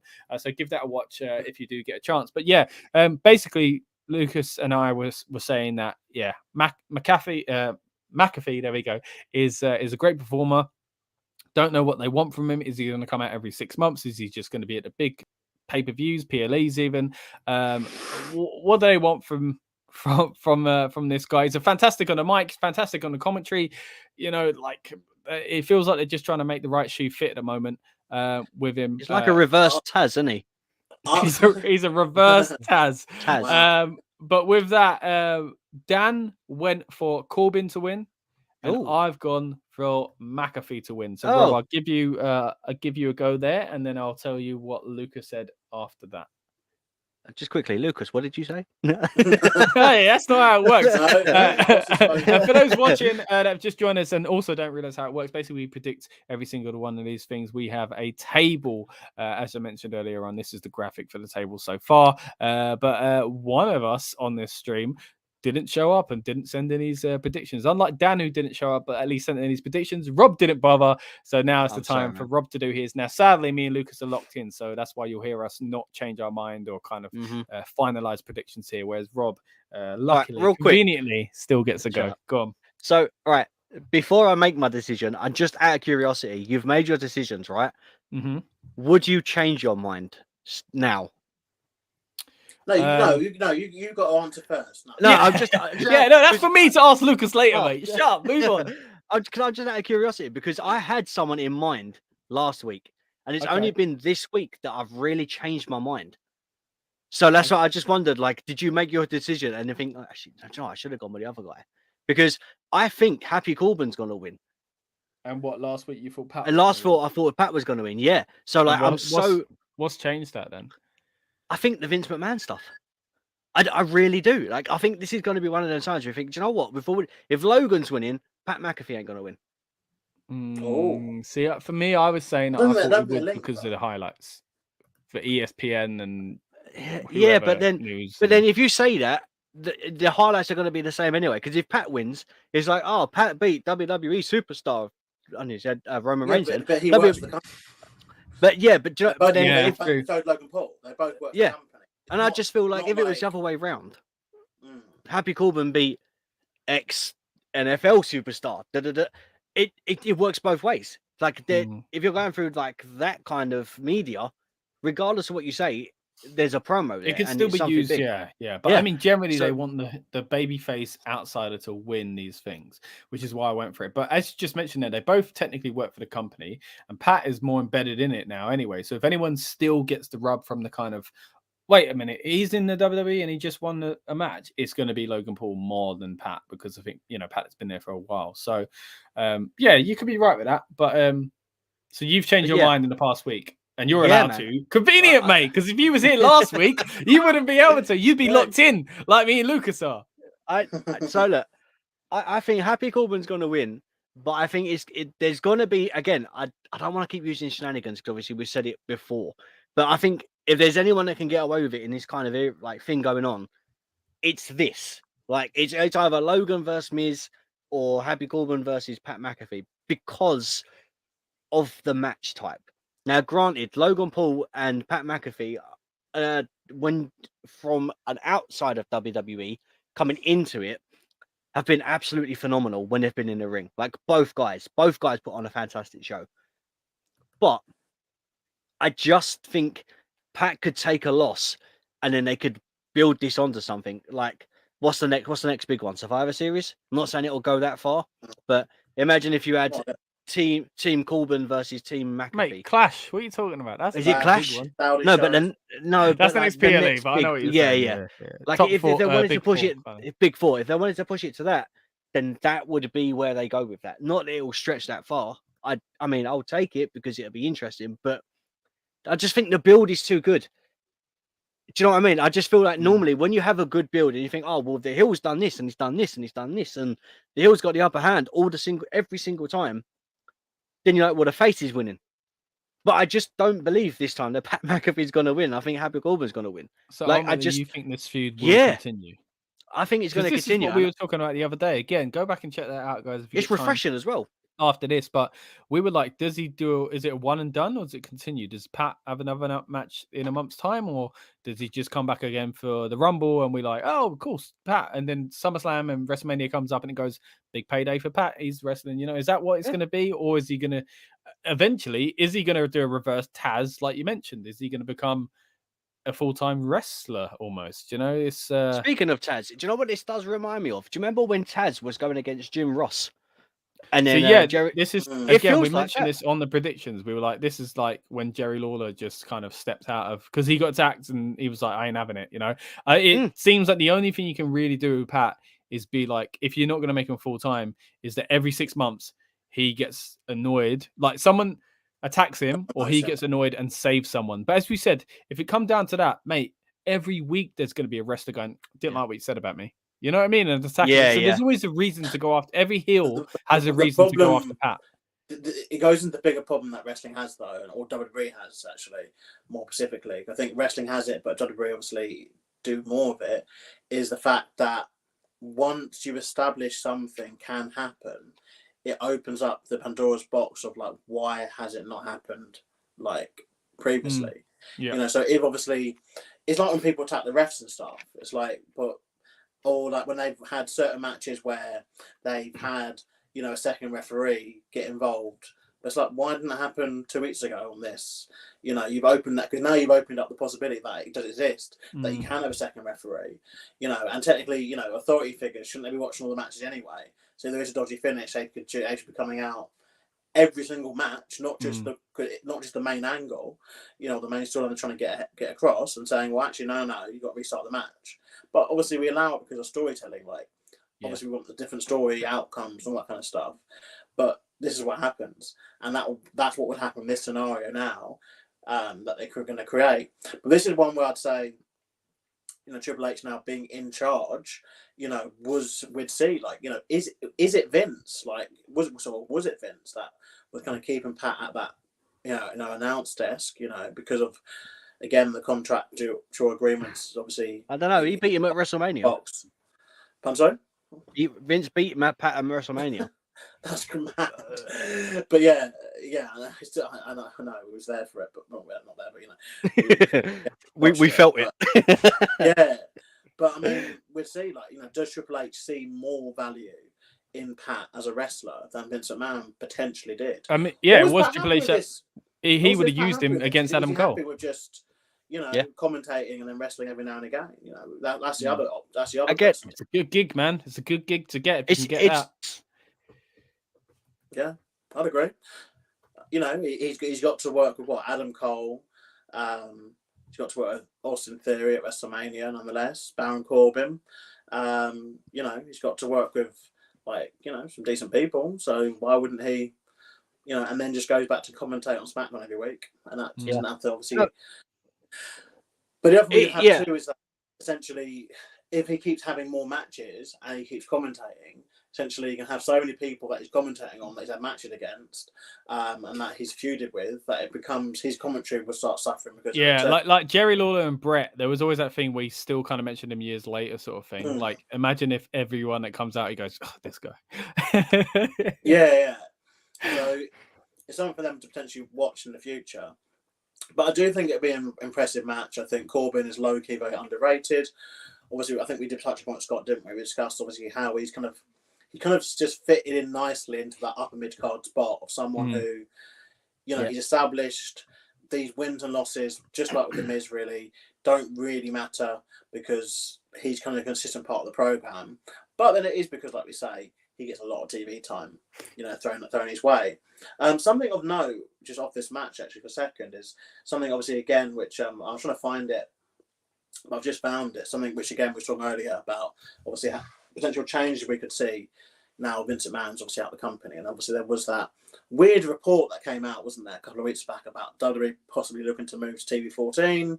That seemed to be kind of debunked, and there were screenshots of SummerSlam being TV14 that spread around. But I'm on my version of the network, and SummerSlam this year is a PG. So it it seems that that's not happening just yet. And also, for some reason, this SummerSlam is being only 2 hours and 45 minutes long.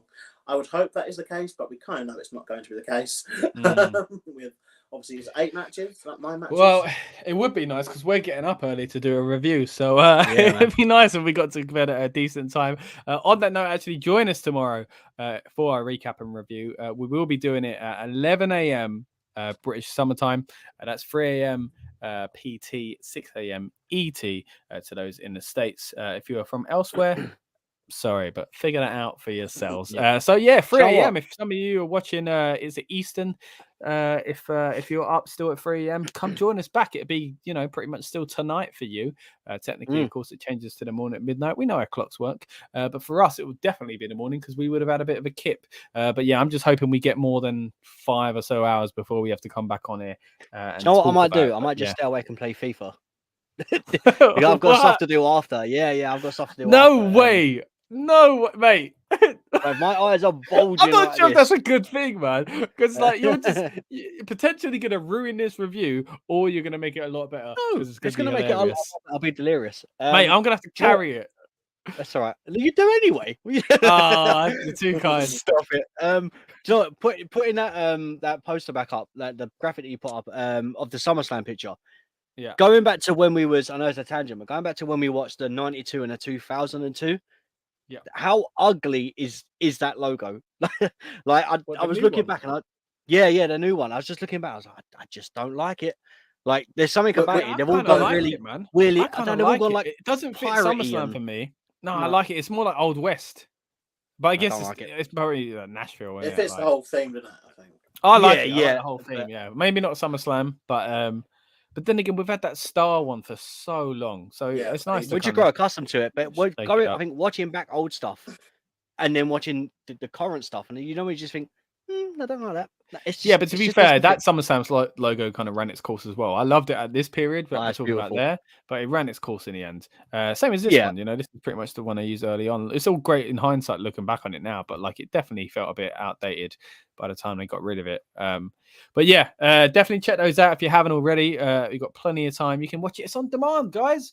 We do them live, but they're on demand for you to go back and watch along with the network or Peacock or wherever you're getting your WWE pay-per-view classic fix from. Maybe it's a DVD, maybe it's a VHS, who knows? But we kind of go along with you and tell you where we are timestamp wise and kind of experience it together. It was a lot of fun. So we'll definitely be doing more of them. Of course, we've been doing those two recently because we're in SummerSlam season earlier this year as well. So that's kind of been an interesting time to do it. But next, of course, we've got Clash at the Castle. As you can tell from our accents. Where we're from? Well, not quite. We're not from Wales. I am Welsh. We'll sound a little bit different. But the UK, at least, it is technically a home pay-per-view for us. So we're definitely going to be up for that one. It's going to be quite exciting. And again, another event that we don't have to watch at crazy times. So that'll be quite exciting as well. Right, let's move on to the next match, guys. Now, do we go with... You know what? Let's go for the match. Oh, no, I didn't say, actually. Lucas went for Corbin on that last match, Rob. Oh, okay. But I don't think any of us would have changed our minds, would we? No.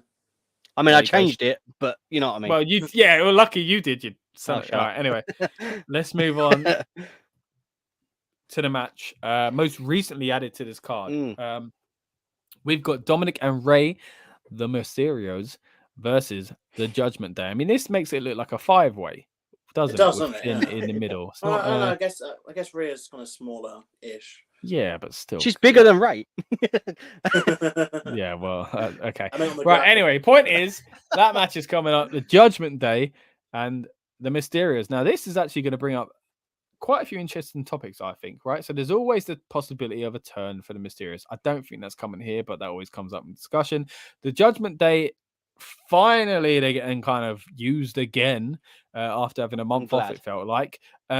the whole, and we've touched on this previously, so go back and check our kind of predictions and previews and reviews from the last PLEs if you want to kind of hear our thoughts on the Judgment Day. Don't want to dive too deep into it, but of course, a lot of rumors lately about Edge coming back. Now, a lot of people thought he was going to come back on the most recent Monday Night Raw, being at MSG, being a celebration of Ray's former tag partner. He's coming back, surely you would imagine, as a babyface, and he'd be coming back with something to kind of go at his former kind of Judgment Day pals for.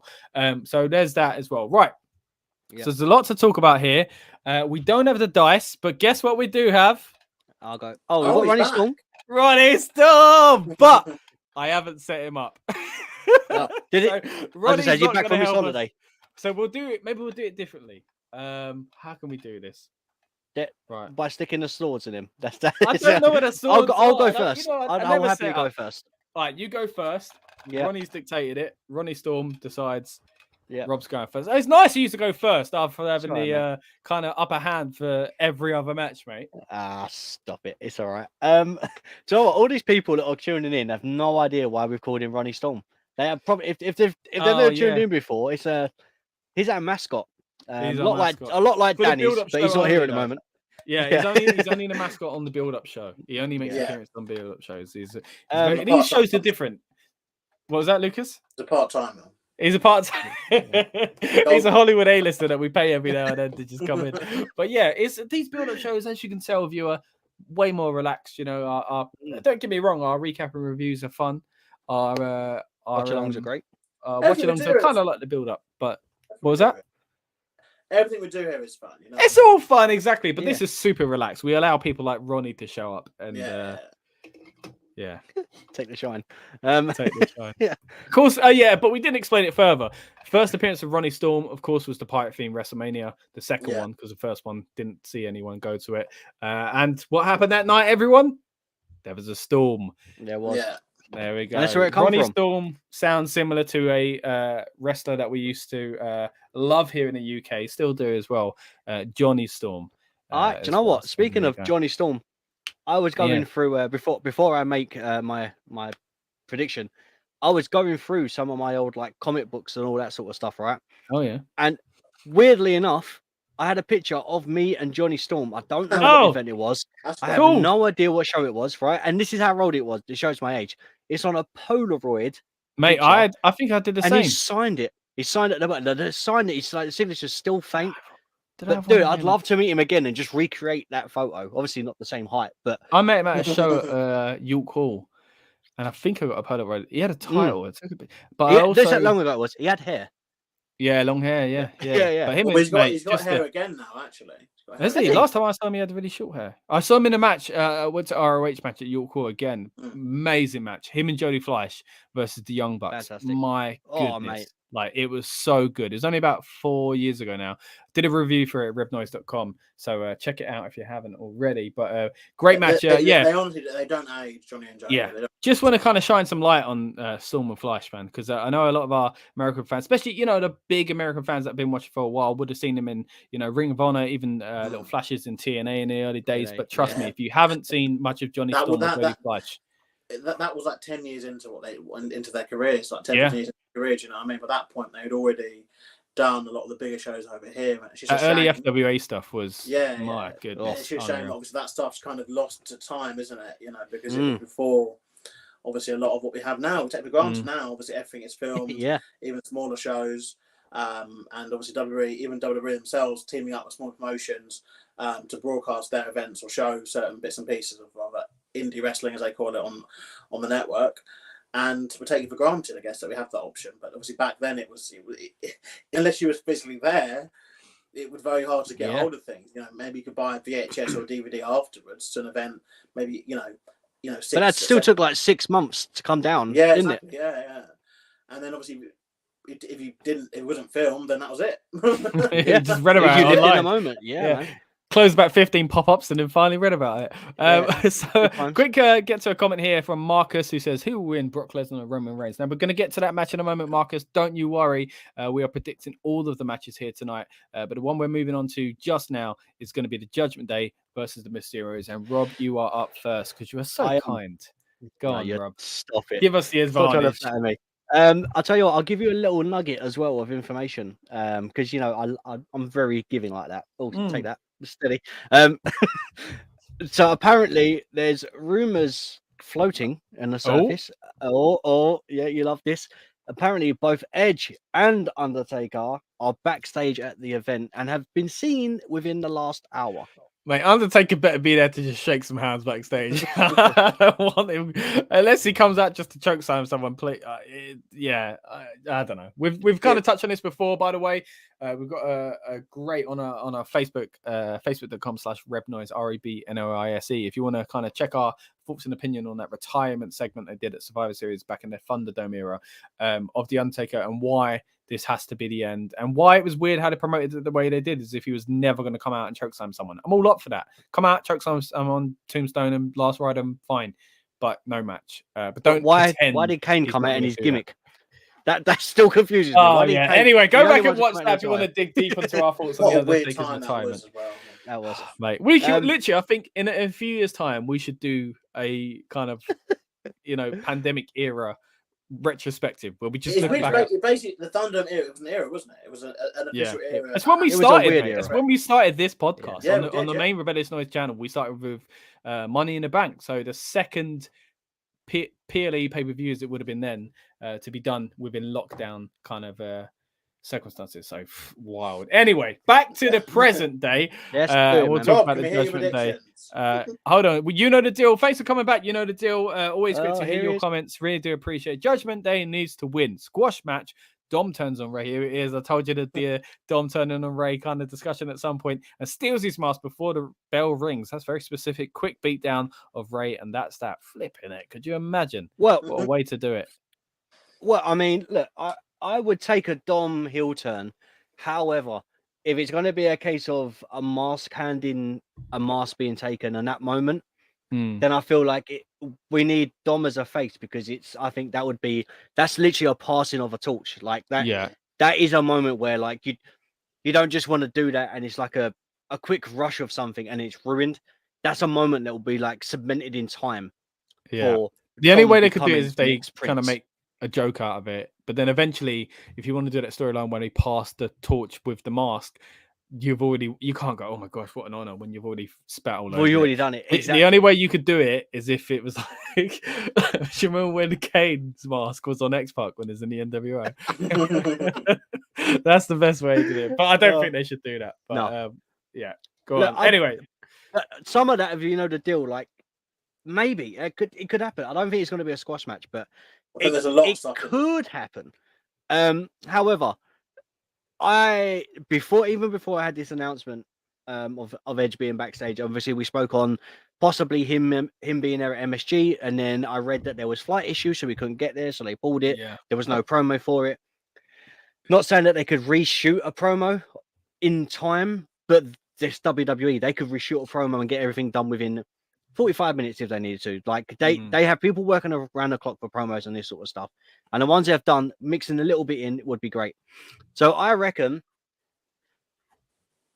that Edge may make an appearance to help Ray and Dom. I think something else is going to happen, which is why Edge comes out, or the promo package will play. Ray and Dom will get the victory, and then we get the showing of Edge. So I think it's going to be something like that. There's more to it. And then it's Edge with Ray and Dom, and then something happens, and it's a build like that.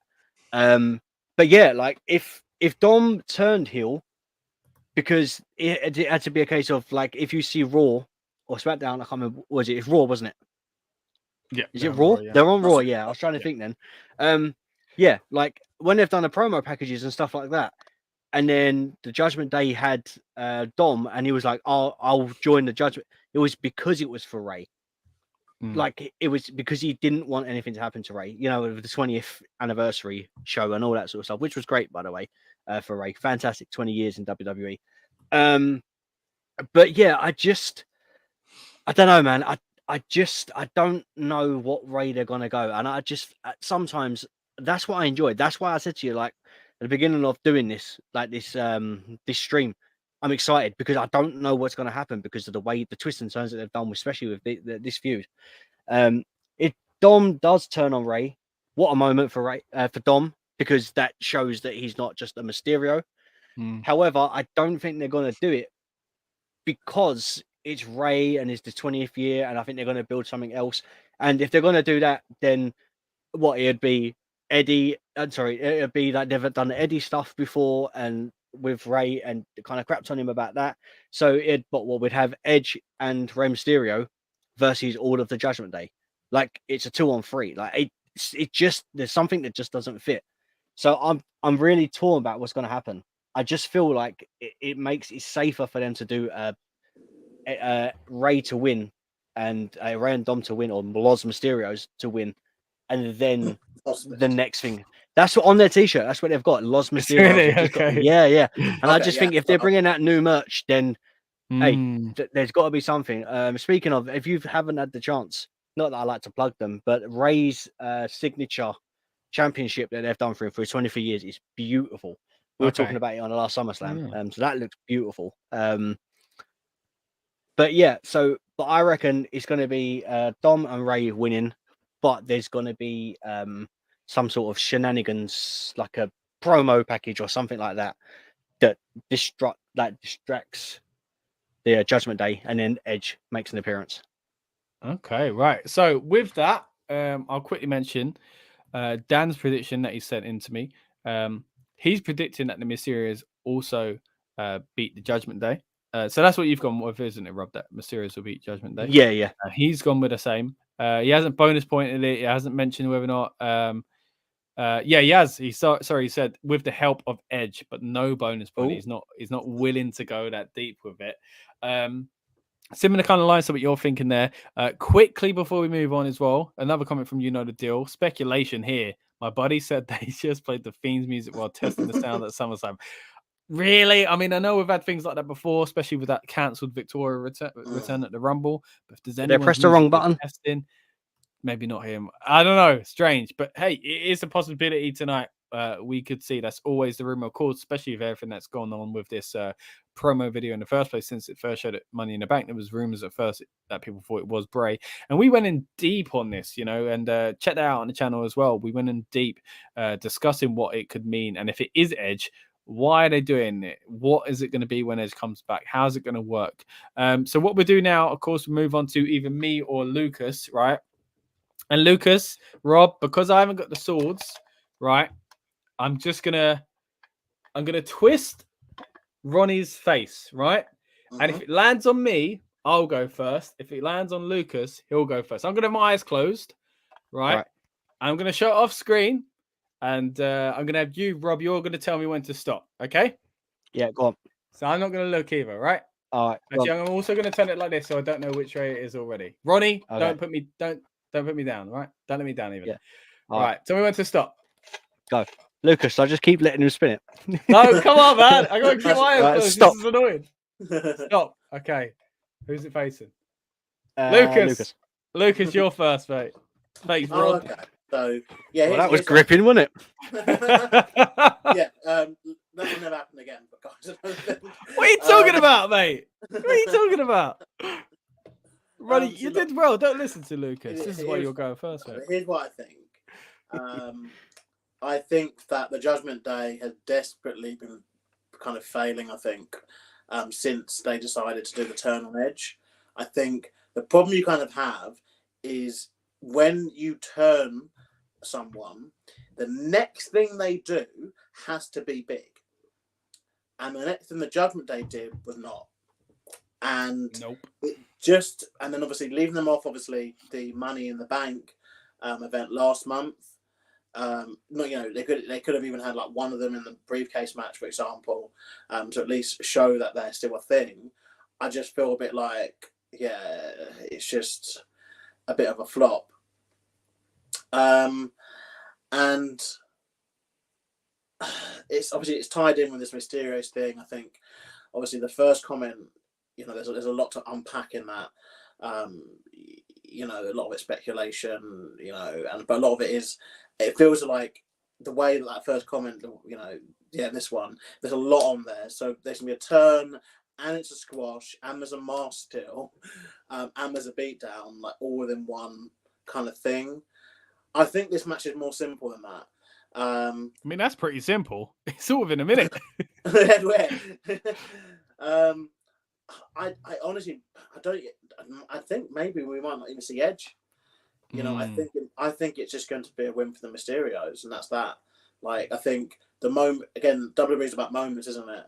As much as there's a moment there, if Edge was to return, I think perhaps they've just given up on the Judgment Day thing already. Tonight's really a show, I guess. Obviously, you know, in this whole thing, like, it's, you know, I was saying this the other day to someone, but I can't remember what I was saying it to, but isn't wrestling journalism just very weird? Like, who's just, is like Sean Ross Sapp just like in the car park of the event or something with like a wrestler running out to him going, guess what, this just happened, and he's going, yeah, okay, cool, got to type it, because like, who's telling them this information? Like, I mean, there's a lot of people that work for the company, to be fair. So I like to think that he's got a can, and some other wrestler's got a can, and a long string, and then like, you know what I mean? Like, there's sometimes there's all these little things that happen. It's just like, the only way to know that is if you were physically in the arena while this stuff is happening, or backstage, and then like you're running to just, you know, you're just texting Sean Ross Sapp straight away, just being like, I can't believe this happened. I heard, yeah. But I mean, again, that happens though sometimes. But then there's also times where people are, you know, they fake leak things to kind of do stuff like that as well. Yeah, so, or they keep people out of the loop. Obviously, we've got that line where it's obviously fake and it's real, and it's like, you know, I guess it fits into that. But could you imagine this in football? Like, if someone just started, you know, just spreading like random stuff from the locker rooms and football matches. I mean, it does happen, to be fair, but yeah, not because it's not a scripted thing, not as much, because they can't go, the Villa's going to beat Man United on a weekend. It doesn't really happen like that. But, it's so odd. It's so odd. The more you think about it, the more it gets. But yeah, I don't know. Yeah, I mean, if the Undertaker is there, like, I'm hoping it is just because, obviously, I mean, he once came back at Judgment Day, so he's here. Kid Rock, oh mate, Kid Rock's the theme song as well. It's confirmed. America Badass is back tonight. And the leader of the Judgment Day. You heard it here first, from the tin can, from the car park, straight to the Red Noise boys. Look, I love the Undertaker. We all love the Undertaker, but I think the only way I want to ever see him in a wrestling ring again is if he's buried in one, because that's what he's chosen.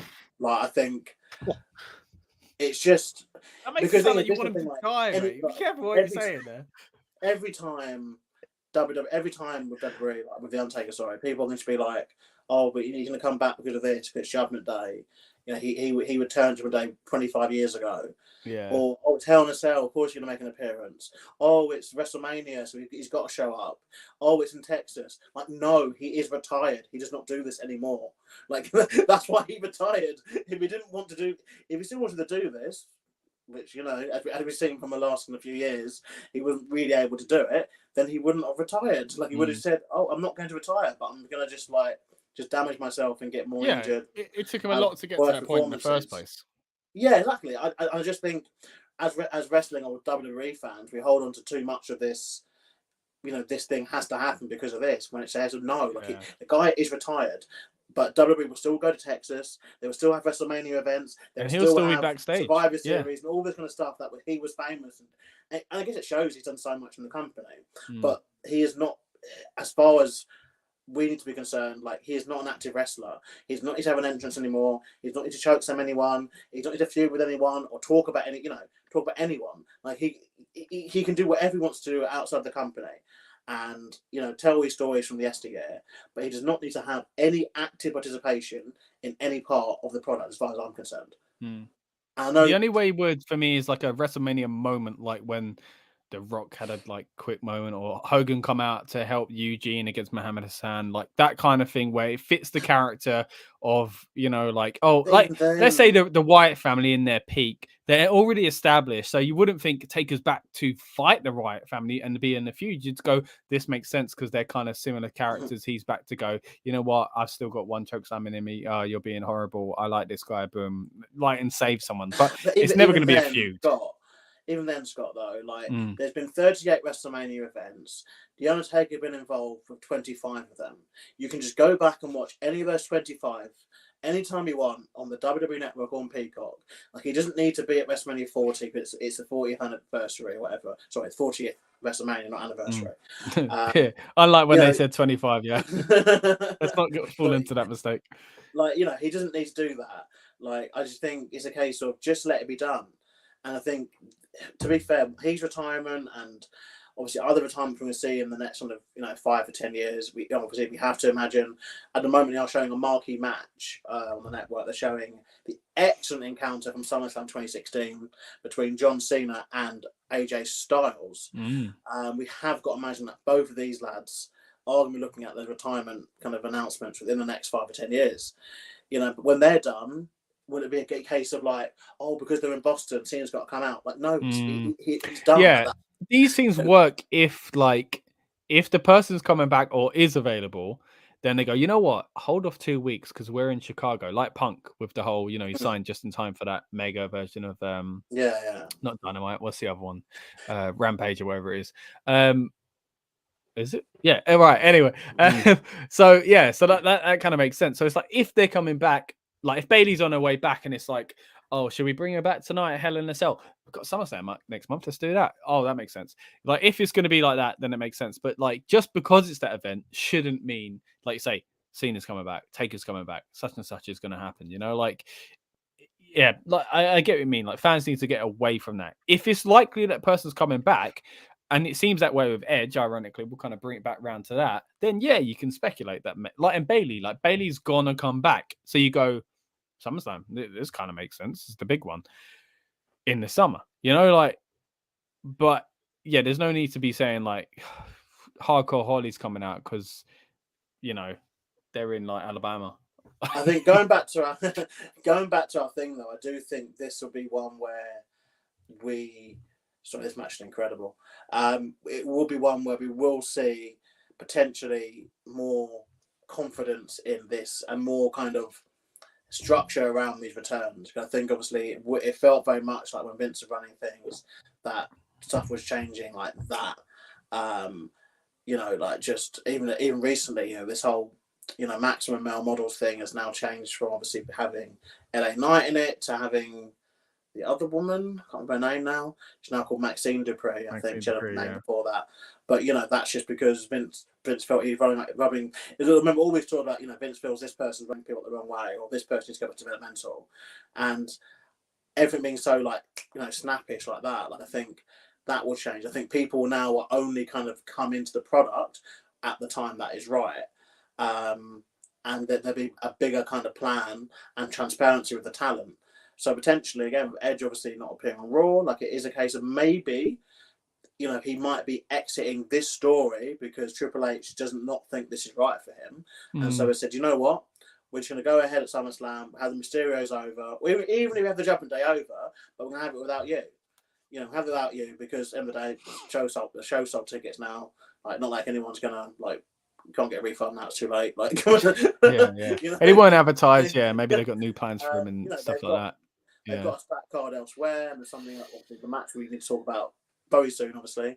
It's a big enough match, and the match that got cancelled, too, obviously has things coming from it, which obviously that might be where they want the surprise to be, not necessarily this Edge thing. And they might have Edge return on Raw, and he starts a new program, and for someone else, and we go, oh, actually, that actually all made sense. But it just feels like maybe we'll go back to that with Triple H being in charge, I think. But anyway, my pick for the match, though, is the Mysterios to win.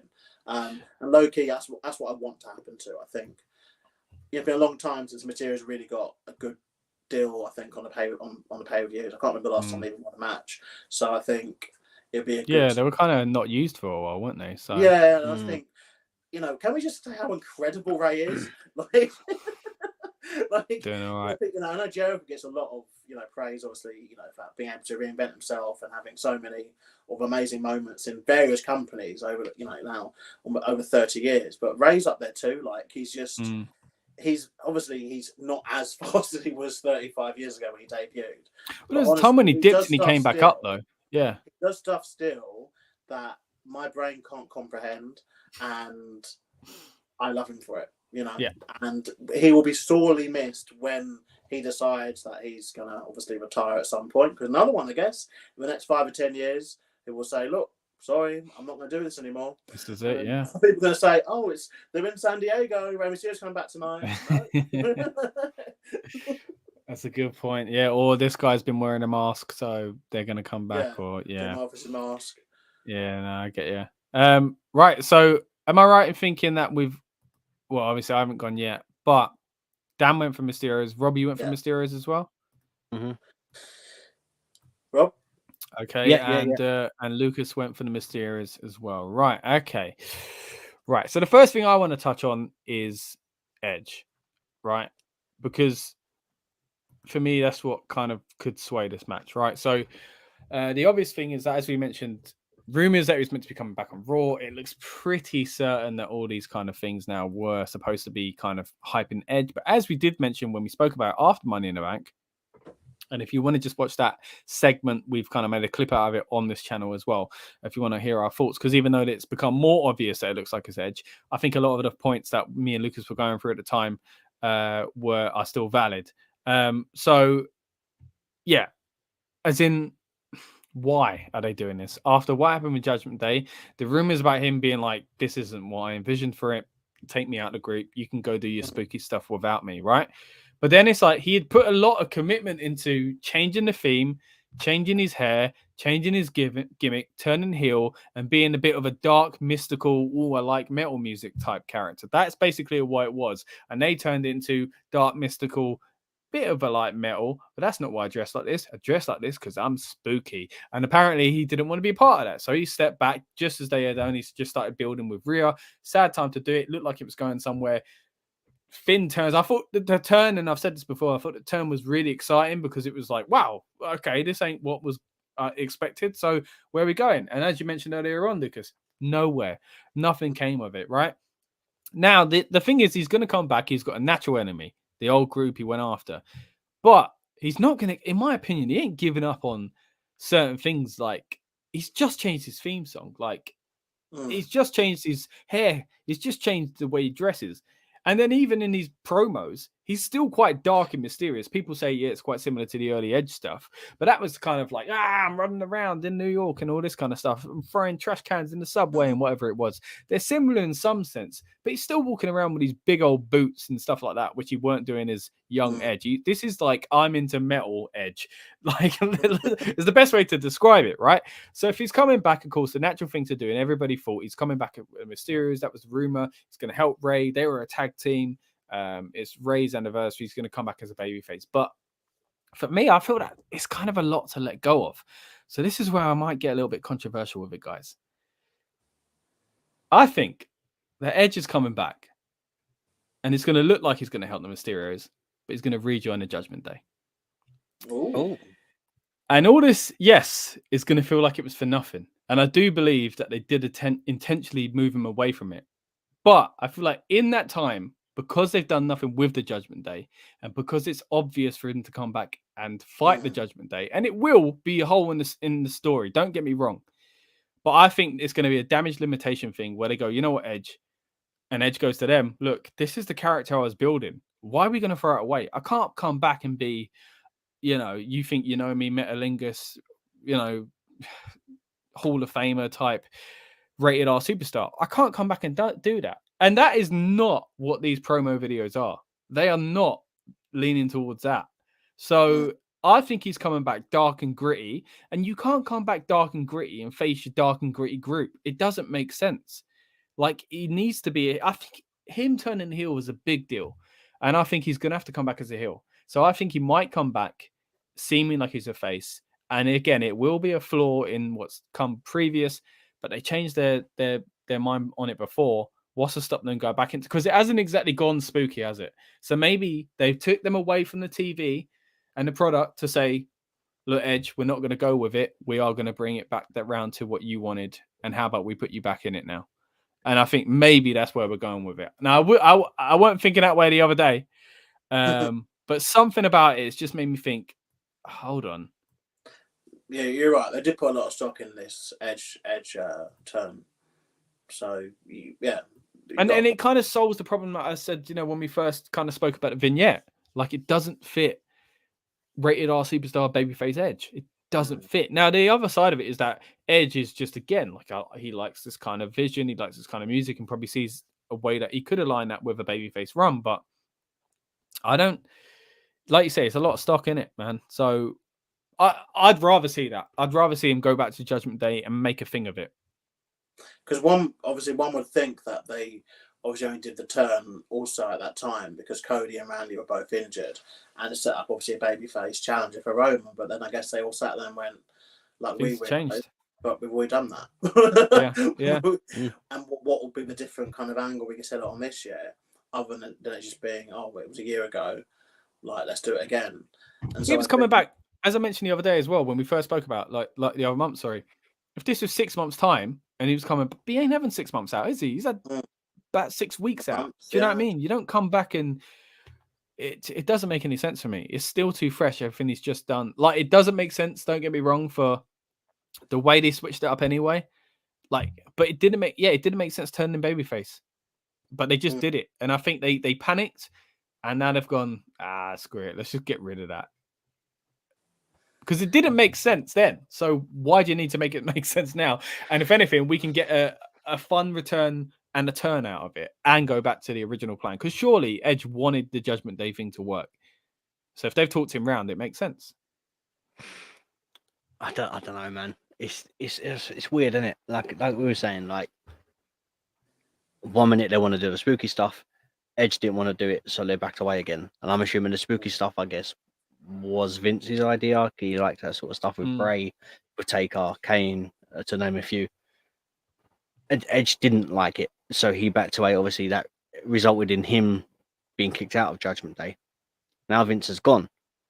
So, as you said, we can't just bring back a rated R superstar. There's got to be a reason. There needs to be some sort of retaliation and some sort of, reason and ending to the feud. Like, it just, unless we're going to bury it under the carpet and then we just get, you think you know me up here again, then what's the point in the promos? Like, and if we're going to get that version of Edge, then there's no point in having these promos because it doesn't relate to the rated R superstar. It's completely different. So it just blows my mind how they don't, it just seems like they have a plan, but they're not kind of showing what we're getting, if you know what I mean. Like, I know the element of surprise, but at least show us something. Like, is there a reason? Like, do you know what I mean? And the build up. If it's for the Judgment Day, then great. But show something. Like, all we've seen is the promos. He hasn't appeared, and we know it's Edge. So we know it's either Edge. going to be tonight or it's going to be on Raw. Like Exactly. they held him back for something. And I did think it was weird to come back and go home to SummerSlam anyway. And I think that would have been more likely that he was coming back to so maybe my prediction is too wild. But he was coming back to do this. Speaking of which, I haven't even locked it in properly. But basically from that, it's a crazy prediction, don't get me wrong. But I think I'm gonna have to go with Judgment Day winning. And I'm screw it, man. I'm bonus pointing. No DQ as well, isn't it? The Edge is going to help him win. Well, it's no DQ, so to be fair. No DQ. There we go. I didn't even know about that. There we go. That worked in my favour as well. Just in point from the SummerSlam pre-show or kickoff. Yeah. That it actually looks like the old NXT one where they used to do that outside Full Sail. Yeah, the pre-show panel were actually outside. They're not actually. Okay, yeah, I've got it on now. I've just seen the match graphics at the moment, but yeah, they're literally outside. I forgot there's a kickoff show. Not gonna lie. Oh, but yeah, I guess that fits into the theory that Sean Ross Sapp is literally in that car park and is having the producer of this show run to him and just say, "Did you hear?" Just so you know. Has he got a Heinz baked bean can and a rope? Well, as we've mentioned on the past few build-up shows, we haven't had a match on a build-up show. Sorry, on a pre-show as they call it. This is our build-up show. Kickoff show for them. Sorry, we haven't had a match in ages. It'd be interesting to see if we do get one tonight. I don't think we will, but I do feel like SummerSlam is the place to bring one back. But I really want an explanation as to why, because it would fit like a couple of sometimes it would help the flow of the show a bit. And obviously we're biased because obviously we're watching at God knows what hour, but it would just help the flow of the show a bit. And even if it's just potential to spotlight a few people, I guess they're worried about I don't know. I don't know. There's not been an explanation for it really, other than just no one's mentioned it officially, have they? Yeah. Because for years it happened. Like, even before they were on the network. Do you know what I mean? They obviously had, pre-show matches, dark matches, etc. And they still do it TV. They have dark matches and dark segments. So I don't understand why not for a pay-per-view. The last time we had the great, in my opinion as well, this may be a controversial statement, and I'll take it, but the greatest kickoff show match ever in WWE history was the WLC match. That was fantastic. That was so. I thought you were going to say something to do with the Usos then, but yeah. Weren't the Usos the New Day on the kickoff show one year? Yeah. Part of their feud, I think, a few years back. And that was a big part of their feud. How they went obviously from the kickoff shows to, wasn't it Survivor Series? Because the New Day won and they didn't count it. I'm sure it may have been that. Yeah, that was one of them. I don't know if it was that. No, that was like a 10-man team match, one of those Oh, was it 10 against 10 messes that they used to do? They call them a tag match. I think it's something like that. Yeah, you're right. Yeah, I remember that too. But yeah, there's been some significant moments that happened on them, but it seems that they've just gone off them now. Yeah, it's a real shame. I don't think any of the matches that we've got on the card look like they're going to get bumped now anyway. It'd have to be a brand new match. So that's no, they've shown every single match graph, by the way, of the matches. Right, yeah. Okay, so what we'll do now then, we'll move into, I guess, rather than the main event, the match. I think the only one we haven't spoken about other than the main event. Well, actually, sorry, there's two more. We've got the one that's been cancelled, which we'll save to just before we talk about the main event. So what we're going to do, no, actually, let's talk about now, because the other match kind of feeds into possible theories, no pun intended, on the main event as well. So we're going to talk about the match that's been cancelled. Now, these points don't matter. They have been wiped from the board, of course, unless the match somehow does happen. But there's no point really, because we're not going to get Rob to predict it. But it was Riddle versus Seth. We had Dan went for Riddle. Me and Lucas both went for Seth Rollins. Now the match isn't happening on Raw. Basically, Seth took him out. But then in real life on Twitter, Seth said, "I've worked so hard pretty much all year for you fans, and now I'm not getting it." Triple H quote retweets, basically says, "Here's your buddy," which makes it seem like, well, it seems planned, don't get me wrong, because you don't come out and, as obviously, they're trying to make it seem like it's a shoot, brother, because he's in storyline, I'm attacking the guy, and then straight away I'm going begrudged employee online saying I can't perform, but you can't perform because you knocked the guy out, mate. So that doesn't make any sense, right? Then of course, like 20 minutes later, or something, or 2 hours, whatever it wasn't very long. Triple H basically gets the top. We hear you, mate, which is the kind of thing we've seen in wrestling for real over the years, when people are kind of begrudged employee. Kind of happened with even like Revolution and stuff like that. It harpens back to when Cedric Alexander did really well in the Cruiserweight tournament, and Triple H had to. This is where their lines will blur now. Triple H then had to be the authority figure coming out and saying, "Yeah, we do hear you." And even back when I think we had the first UK takeover, and they chanted, and the fans chanted something like, "Are you watching Vince McMahon?" Yeah. And Vince McMahon tweeted saying, "Yeah, I am watching." So it's you're right. It's doing that kind of company line, isn't it? But then also you have to think if there's some personal thing to it, because I like it. Don't get me wrong. I like when they kind of blur the lines like this. But it's got to be for a reason, isn't it? And then the rumor is now that this match is now going to be a clash, which I'm excited about. Again, being in the UK and the fact I'm going to be there, I'm looking forward to seeing Riddle versus Seth. I was looking forward to this match tonight as well. But it's been moved. That's the rumor. No. And the biggest thing coming out of it is that everybody's saying it's because the open challenge thing he did at WrestleMania. He'll do it again. Triple H is kind of sorting something out for him. And everyone's like, I love it. Everyone's like, oh, Seth loves an open challenge. He's done one for a start, and he was annoyed about it in storyline. But yeah, but I mean, come on. Like recently, he's done the one, and then he was annoyed at Cody, and it turned into a feud where he basically was saying, I weren't prepared. Like even though he's excited when Cody's music hit, it was a great scene. I mean, I enjoyed all of it. I'm hoping they do something like that tonight. But yeah, it's funny how people have been like, that's just what Seth does. That's his But thing. anyway, yeah, that's his thing. So anyway, Seth making it look like it's gearing towards something like that. Something's going to happen tonight. Obviously, the biggest rumor this week has been Johnny Gargano. Of course, the Fiend pops up anytime someone coughs. He's coming back. So I don't know. I feel like something. The tweet intrigues me, and I feel like, yes, if nothing big happens, we can always look back and go, well, they never said anything big was going to happen. But come on, something's got to happen tonight, guys. What do you guys think? It's odd because has Seth said anything more on Twitter than about it? Like, has there been more? I don't think he's replied to Triple H. No. Because surely, if it was something, I guess it really depends. Are they in a way hoping that fans forget about it, so then it's more of a surprise, obviously, when he comes out? Or I reckon we'll get a promo. Yeah, but the thing is, usually this would be built up upon.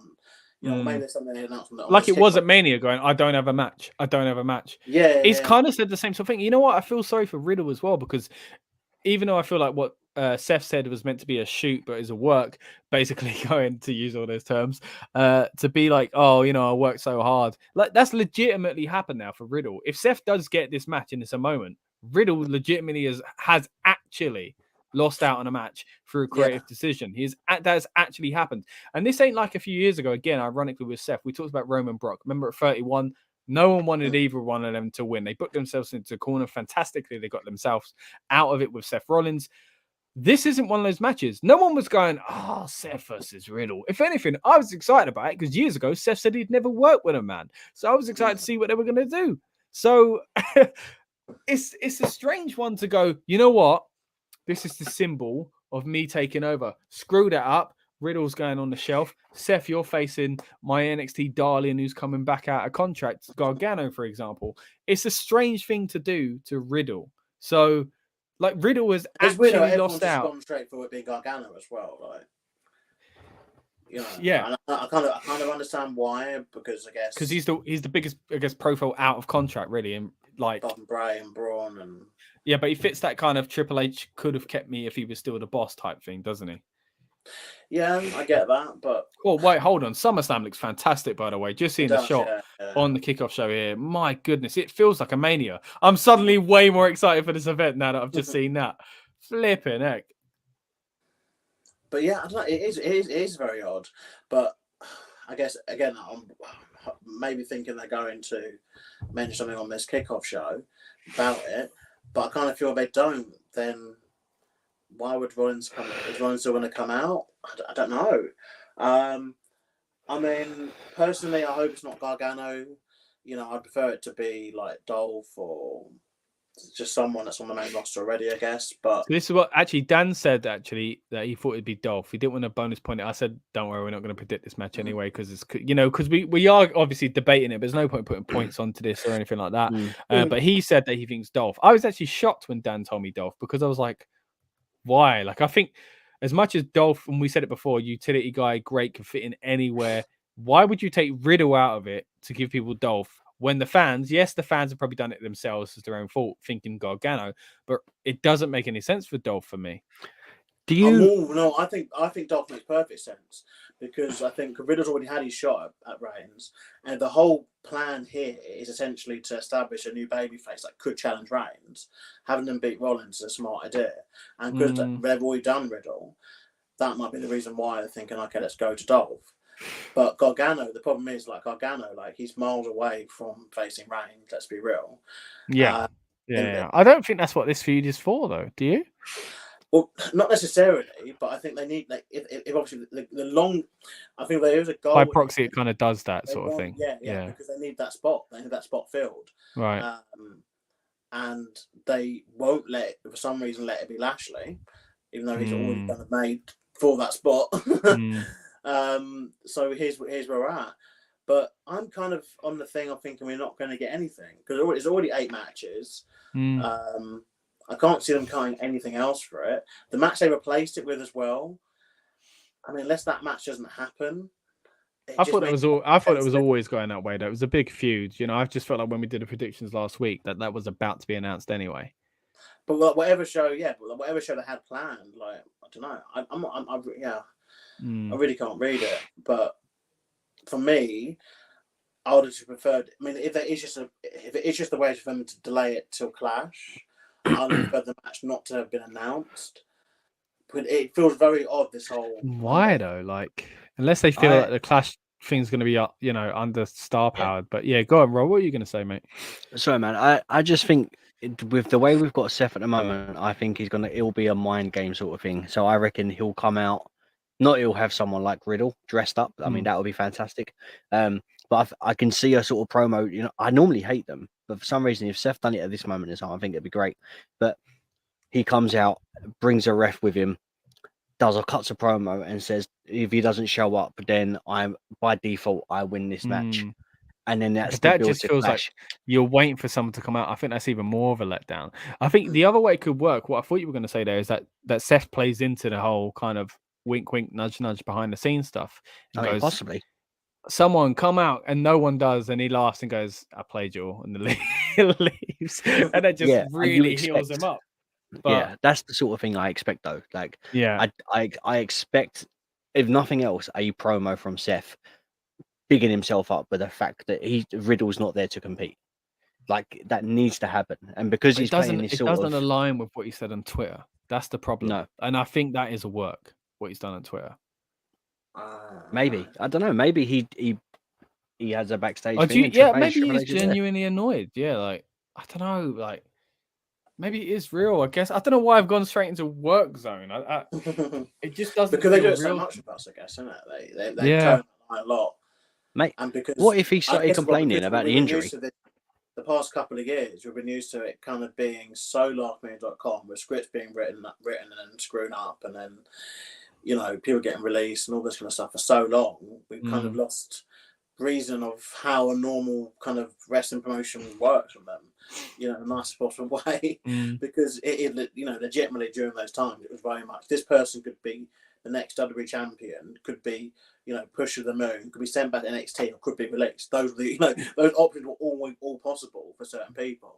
Yeah. Even look at Theory, for instance, on the WrestleMania pandemic card, in a tag match for tag team titles, got sent back to NXT. Was part of the faction of the way, obviously, with Gargano, actually. Really tied that in nicely with Gargano and Candice. I keep wanting to call Candice Michelle. Candice LeRae. There we are, the one from this decade. The Candice from this decade. And then obviously got called back up to the main roster and has had this new revived push, obviously with the help of his alliance with Vince McMahon, and got into WrestleMania this year as a singles wrestler and is now United States champion. Well, not anymore. Was United? Could be at the end of the night. It could be. Don't think so, but yeah, I reckon. I mean, so what are we going for? Are you two thinking that it was going to be a match with Rollins then? I think it's got to be something. No. Yeah. I think Rollins is going to come out. I generally think Rollins will come out with a ref. He'll cut a promo and he'll say, if Riddle doesn't come out now, then it proves that he could never beat me, and I'm going to take a 10 count as a win. Does that mean you think that the stuff online was legit then, not a work? Yeah. Okay. I think it was a work, so I think they have to do something with it. Lucas, what are you thinking? I think it's a work, but I don't think we're getting a match. Okay. I think we're just getting the card that's advertised. Mm-hmm. So you think, okay.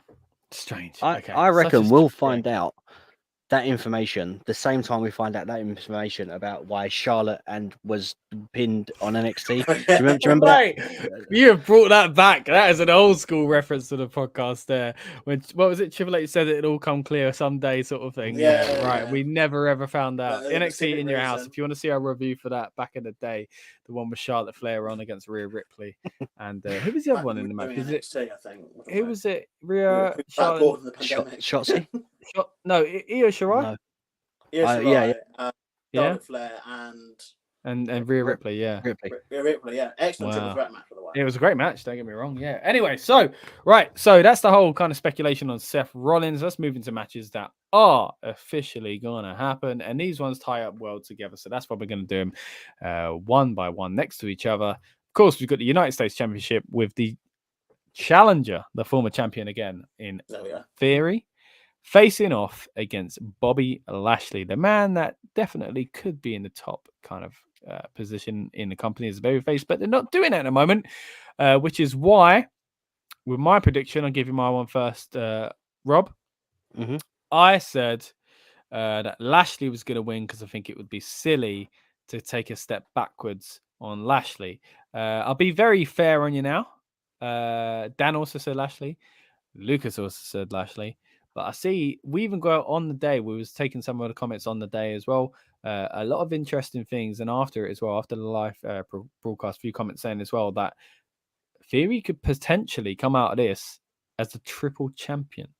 Now, before we get into the main match, what do you think is going to happen here in Theory's guaranteed spot in his card against his enemy, Bobby Lashley? Right, so two things. Obviously, we'll break it up because obviously we said about a tie-in with because he's still Mr. Money in the Bank. So obviously we'll speak on Money in the Bank side of things or Theory within the Roman match, and we'll do it that way. All right, so unless you think this plays into it slightly, but I think it's going to play into it because he doesn't win the championship back. Okay, so you're going with Lashley. Yeah.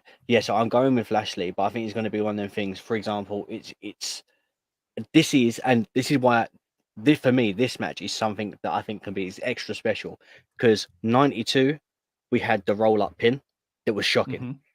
2002 we got a roll up pin that me and you were talking about that we just didn't see coming as a shock, right? So I reckon in 2022. Bobby Lashley is going to win, and I think it's going to be like a cheeky roll-up pin, which we don't expect as a nod and throwback to the 92 and the 2002. Okay, but do you think Lashley as a character fits that? Do you think he needs that? Why? Just because it is an anniversary? Like, why are you thinking that? Was Bulldog a character that fitted that description? No, not really. There we go. But are you just thinking because it makes Theory look strong? I mean, because there's this whole thing about Theory hasn't won a single match since he become Mr. Money in the Bank as well. Yeah. Does it kind of play into that? Is that where you're going with it? Rather than being a kind of outright, because what, he's going to be angry, run away, and later on get his comeuppance? Because the reason being, I think if this incident, as I'm saying, like a cheeky roll up, like what would you call it? Like a quick loss. Or like a surprising loss, it means he can wrestle the match, but he's not going to take, I guess, let's just say a spear, which causes physical damage, or like a hurt lock or something like that. Which means okay, he's taken a pinfall, but he could still wrestle. Whereas if you take a dominating spear or something like that from someone like Lashley or even Roman or something like that, a big guy, the idea is to make it.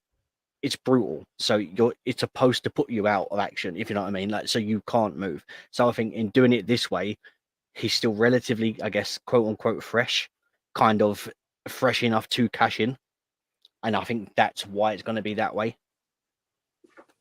Well, see, I think it's interesting because you're saying it in the sense that something's going to happen later on, right?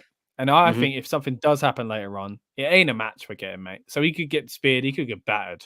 It ain't a match we're getting. It's taking advantage because I'm a bad guy heel, and the match that I'm kind of. Do you not think though, if let's say for example, Theory got speared, right, or he got absolutely obliterated and squashed, and then you think he comes out with a briefcase after all that battering that he's taken, you think, well, he's not fresh. Like he's even if he cashes in, he's not fresh enough to win it. But then look at it from another point of view, where Lashley got a cheeky, like, I don't know, schoolboy roll up or just something like that, or a small package, as we quote unquote know that you like. Then it is such a shock that Lashley could run out, like roll out, cocky. He beat him. He beat him on something cheap like that. That's going to wind Riddle up. So he goes on, well, I lost this match because of that. I am fresh. I'm going to win this match. I get you. I just don't think that is the way. If there is a cash in and if it's successful, it's not going to be successful. He could be. He's taking advantage of two guys battering each other in a last man standing. You don't need to be fresh for that. That's what I'm thinking. Yeah, I get that, but I don't know. I just think with the fact that these two guys are like Because yeah, but he could have a monsters. normal match. Like Seth Rollins lost a normal match against Randy Orton and then cashed Yeah, in. but look at the later on. RKO he took. And like he Yeah, but had to come out as a... No, He but weren't like... if you're comparing the size of Randy Orton to Bobby Lashley, that's what I mean. Within size, and It was Lashley's... like 2 hours as well at that point, I think. And I think this is going to be the second to last match on. Yeah. But do you think what? Really? I think the way we're doing it here as well. Yeah. Do you think it's going to go from this match straight into it? For that reason, or it will be a match, then maybe the Raw Women's match, and then it will be Roman versus. There's going to be one match. Then? So I said Lashley will. This is what I said. I don't know if you heard it. I said Lashley will win, but I think it's going to be like a cheeky nod to the 1992 win that Bulldog got with like a cheeky roll up. So that way, Lashley is victorious. But the reason I'm saying it this way is because Lashley's victorious. He didn't have to beat him with a finisher. He proved that he could beat him regardless. But then it keeps Theory fresh enough that if he was to cash in, you could believe it because he's still fresh and he didn't take a spear or a hurt lock or anything like that. That's why I'm saying from that perspective, I think they want to try and make it look as fresh. And the fact that he lost like that is going to ramp him up and get his... He's going to be so... I think that makes Lashley look weak, though, doesn't it not? Like, if he has to beat someone, smaller than him by a roll-up, do you not think? I think that makes him look like a smart champion. Yeah, like he can play it off as like a ha-ha, I'm the bubbly fun guy as the babyface. But the thing is, if you're going to push someone like Bobby Lashley and you need him to be a face, you don't need him to be bent on destruction all the time. Then we had that with Drew McIntyre. We got bored of it. So having like a cheeky side of Lashley every now and then saying, I can outsmart you with wrestling. You can be Mr. Money in the Bank, but you didn't win back the title. It's like, I didn't need to use my finishing move to beat you. I'm better than you. Lashley can do that. And I don't think that would make him a heel. No, I just the reason for it is what I just don't see being necessary. I just think him being fresher makes sense. Okay. I mean, right. Well, from we've all gone for Lashley. You're the one that hadn't done your prediction here, so you've gone for Lashley anyway. I don't think I'm going to change. Lucas, would you have changed? No. Dan's not here, so I'm sure he wouldn't have changed either. So we're all pretty much on the same page that he's not winning the title back. And as I mentioned, a lot of people think there's a chance that he could win that and then win the big two later on. But that's probably a good time, really, to move into that match that we're talking about there with the big two actually on the line. And we've talked about this the last few months about how confusing this whole thing is and why I thought even Money in the Bank kind of needs to be clearer. Is it for one title? Is it for two titles? I guess at the moment the way we're looking is it would be for two. Now this one again we've all predicted previously. I'll just do you another favor here, Rob, and give you all of our answers for this one. I mean, I've already got an answer if you want. That's all right. Don't worry. Dan's gone for Roman Reigns. And I think, if I'm right, me and you, Lucas, we both went for Roman Reigns as well. It feels like the done thing. Like if there's much liberation. Yeah, eventually we went to it, which is a strange thing to say because I was going to say if there's anything you can kind of guarantee and just guess, it's usually that we've all predicted for Roman to win. Like you said, there is a part this time that makes me think there's a possibility with Brock because maybe Brock does it and Theory cashes in on him. Successful, not successful. Rob, you had a great point last month of if Theory does it, is he going to do it to be the youngest ever champ? Doing it on Brock would be kind of poetic. But doing it at SummerSlam as well, 20 years after, again, the watch along that we've just done where the torch was definitely passed from Roman's cousin, ironically, to Brock Lesnar. So there's a lot here they can tie up in a nice little bow if they wanted to. But yeah, Rob, where are you going with this? Firstly, with a match being a last man standing, and then, of course, does it mean anything's going to happen with the briefcase? A bold prediction is the Usos are going to be thrown around like rag dolls. That's a bold prediction. I think what you said earlier makes sense. Even if the Usos don't kind of need to kind of redeem themselves, Usos being involved makes sense. But the way you said it earlier, I think is definitely a good way to do it. Yeah. Thank you. You're welcome. I do believe that's probably that. Do you know what though? I think even from a fan standpoint, and obviously I'm a lover of both tag teams. For me, like if I was like, if once someone had to lose, if the Usos had to lose the titles, I'd be like, do you know what? That's a justified way to move it over to the Street Profits and kind of push this the bloodline are breakable. You can defeat them. You know, they're not invincible. Because it's like, okay, now not only have the Usos got to redeem themselves for Roman in this match, they've got to redeem themselves by winning back those championships. So now they're chasing. So they have to push. And if they're back at the bottom of the line, they've got to prove themselves over and over again, not just for themselves, but in a tag division. So it's a build for the Usos. On top of that, Roman's, if he's frustrated with them and disappointed with them, it builds this story of who they are, who he's the head of the table, he leads them, they do as they're told, he's top dog, not them. So there's a pecking order and there's a line, which I think sometimes, because there's 6 championships between 3 guys, if they've all got titles, it's not that one outweighs the other, but you know, when you think, well, if they've all got titles, we're all champions, so what does it matter? So it shows there is still a leader, and I think we need to see that occasionally, especially in the bloodline. But I do believe the Usos are going to be thrown around like rag dolls, which I can't wait to see. That they take some fantastic bumps, especially with Brock. I think it's going to be Roman wins. How somewhere or another, Roman's definitely got the win. That's my thing. Roman's winning. How, I don't know. Maybe it's a case of he literally gets to his feet on 9, and it's a double count. He gets to his feet on 9. Brock stays down, or it'll be like pile him over. Do you remember how The Rock done it with Mankind? Something's compressed on it. There's something needs to happen like that to really take the beast down. I think that's the best way, because it makes Roman look like he can just do it, but he does it. It also makes Brock look incredibly strong, which we need to see happen. But you know what I'm thinking? Go on. I'm thinking that if Theory might try a cash in, but Drew will stop him. Oh, That's what I'm thinking. Because that thing is, they've played on that a lot lately with Drew and Theory. Obviously predicting this match after SmackDown, which obviously the fans who haven't seen it, obviously Drew McIntyre has officially claimed his stake at, and I just double checked, it is for both championships. It's for the Undisputed WWE Championship at Clash at the Castle next month.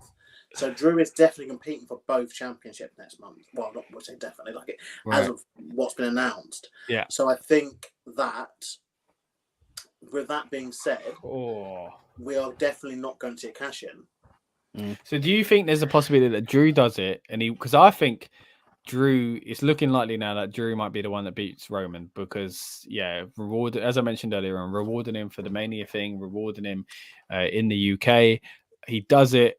We've been wanting this match properly for the titles really for a long time. They've toyed around with it a bit, so it kind of would make sense if Drew's the one to do it. I don't think it'd be too many complaints. But then what does Theory come out and he's still got the briefcase? It wasn't a failed cash in, and he just didn't get to do it, or because imagine if we do get a moment in the UK with Drew, right? He wins the title, and that's what I'm thinking. Headlines, and Theory wins, catches in successfully on Drew in the UK. And win. That's what I think. Yeah, I would. I think that would be happening.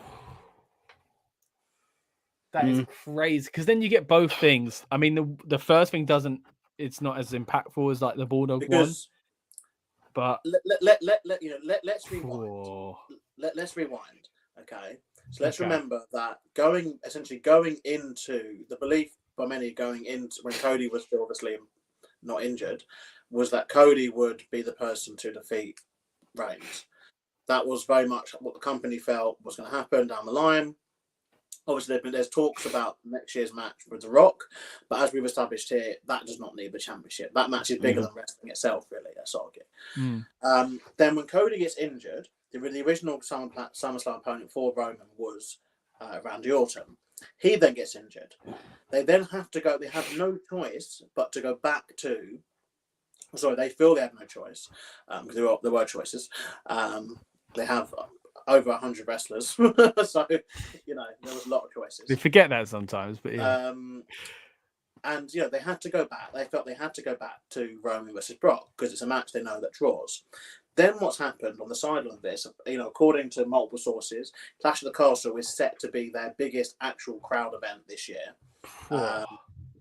it's looking like it will legitimately sell around 65 to 70,000 tickets. Legitimate sales, which obviously, as we know, WWE like to play around their numbers, so you might see that number rise or lower depending on how many they want to, obviously, because I don't think they're going to want it to look like it's bigger than WrestleMania, so I think if it does get near there, they might say, then again, SummerSlam 92, they were okay with pushing the number for that, so yeah, potentially, they might. But I guess there will be a bit of a spin on it, or being like, it's an international big event. It's not WrestleMania levels, blah, blah. It's still... But anyway, I feel that essentially... So if we rewind, then Brock essentially is a stand-in for Randy Orton in this match. As weird as that sounds, Brock was not the first choice for this spot. So in saying that, you have to imagine that Roman was always going to be the champion going into Clash next month because he was meant to beat Randy Orton. We're going to assume that if that was the match, we all would have gone with Roman defeating Randy. I don't know if Rob would have gone the other way of that. We would still be going, basically, what I'm trying to get at is we would still be going to be having Roman versus Drew for the championship at Clash of the Castle. So this whole theory thing, it's weird how he literally just come on the screen now. The whole theory thing, for me tonight, is irrelevant. I feel the next thing is next month. Is 2 months' time, technically. It's Clash at the Castle and Theory's involvement in that. And I feel that because they have that rule, it seems, where no one wins in their hometown or home country, I guess, or home nation, whatever you want to call it, because it's Wales. I feel that would be the way to use the briefcase. So do you think that Drew wins, gets his moment for a few seconds, and then Theory is so angry, cashes in? Or do you think Theory just puts himself in the match and Drew doesn't even get the pop? It's a hard one to do, isn't it? Because even that, because then you go ultimately, like, even with Drew winning and then losing it straight away to a cash-in, it still kind of plays on the side of, but the whole... Because Drew winning, just straight up winning, is like, oh, he's the one that finally beat Roman. And that's a story to play off of for a while. If you throw the Money in the Bank on top of that, are they still wasting the Roman Reigns 700 days plus thing? Yeah. Do you know the best way to do it? It's by doing kind of what they've done with Seth, by having Theory go into that match and then enter himself and turn it into a triple threat. Pinning Drew. Technically, Roman doesn't get pinned. That's the only way you can do it. By having but like, it's not about not being pinned for Roman. It's about being the champ for so long. That's the problem. It's because they have the two belts. I know. He did it to themselves. Lucas is having a breakdown now. Because this scenario exists because they created it. Yeah. And because everyone goes, people can go online about whatever, and there's outside circumstances, blah, blah. Yeah. And things that have happened out of their control, like injuries and all that kind of stuff. And we get that. We appreciate that, sadly, things happen. But what can be decided is how they book things, in the sense of how they announce things. And it very much has felt like we compared it to when Becky was Becky 2 belts. This has always been, it's a 2 belts now together. And it's created the problem for Money in the Bank because you've got a disparity where the women's Money in the Bank, obviously, they've sold that straight away, obviously. Liv Morgan chose a SmackDown brand to go after. But that also might be why they did that cash in on the same night. Because I think if they had both briefcases, there would technically be different rules for both briefcases. Because Liv Morgan only ever had the opportunity to challenge for the Raw. Yeah, because she could technically say, I want both, so I need a triple threat, please. Yeah. That does make sense. But this is what we rewind earlier, it was about an hour and a half ago, about how when they do this thing, when they break a rule, it opens up the possibility of like, oh, why did this person do it? Why did this person do it? Why did this person do it? Because do you know what? They've done it to themselves. And I guess they're the two choice. I mean, this again might be what Triple H might be. Because even outside of this, what I'm thinking is Triple H again might be thinking, okay, look, let's pause on all plans for the briefcase for now anyway, because we've got our Clash main event, we've got our SummerSlam main event, and let's figure out what we want to do. Like, do we want the person who cashes in I say person here because we still have the option where Theory could lose that briefcase any time. That's the other option. The person who cashes in, do we want them to cash in for both championships? Yeah. You know, because they're together, or are we going to introduce some sort of way where they cash in for one championship? You know, that. But yeah, again, they've done it to themselves. Do you know what the biggest? Go on. No, so I was gonna say, like, I think the safest option, and I don't hate doing this, but Roman has both championships, right? Let's just look at it as we've unanimously said that Roman's winning tonight, and he's going to clash to face, as we know at the moment, Drew. Right, that's basically the speculation of what we've been told or seen. In my opinion, if that's happening, then, and let's say Roman goes over, where do we go from here? Look, the safest thing, in my opinion, would be turn it into the Undisputed Championship, lose one of the belts, make him like not the ultimate champion, but let's essentially call it like the Undisputed Champion. Have one championship. When do you go above universe? Like well, I just think you call it the Undisputed. Why get rid of those weird terms soon anyway? Seeing as exactly. Just call himself the Undisputed WWE. I mean, if they called it the Undisputed WWE Universal Championship, look, it's a mouthful. Well, there you go. But World just Heavyweight Champion. Have a championship, right?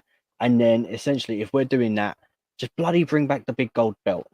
Like, or just something. Just bring. He's gone right away here, but yeah. But do you know what I mean? If you, but then bring back another championship, make it different. Oh, you're saying like combine this and then make another secondary combine world that. title. Bring back a separate championship. Well, that way, I Roman's got both. both. Either separate these two again or make them a full thing. Yeah, I think they're more likely to unify them now. But then again, things, this is why it's so interesting again, with the Triple H thing, because things have changed completely. So he might in 6 months' time want there to be one title. He might like the time that he had the World Heavyweight and someone else had the WWE on SmackDown, so he might think that worked really well. Let's do that again. So it's really hard to tell. Do you know what would be one thing still? Go on. Sorry, going off what I was just saying, right? I don't know where I've got this from, but let's say, for example, they done what I said, right? And they unified the championships that Roman's got, made it to one. Then they say they brought back the big gold belt or something like that, for example, or the WWE Championship, the old school one, or something like that, whatever. Right? They brought that back. And let's say they had this whole tournament, the crowning moment when someone does it, then bang, Fury comes out and then cashes in and takes away that opportunity. What a heel moment would that be? And that Fury it's just another one of those things where they need to clear up what is for. But that's the only way to do it. They can't do that though. Those belts were already amalgamated into this championship. Yeah. Because remember back in the day when you had the first unification match for the WWF and WCW championship. Yeah, true. That belt. Then you had the other unification match in 2013 between Randy Orton and John Cena. That unified the World Heavyweight Championship, which was represented by the big gold championship in with the WWE Championship. So the WWE Championship is already that belt. So then the Universal Championship is a separate belt. Yeah, it's not the World Heavyweight. Yeah. But you have to make another championship, essentially. Then call it the Pluto Championship. I don't know. What a mess. There's nowhere else to go. They've done the universe, mate. Unless someone comes out and says, I want this championship.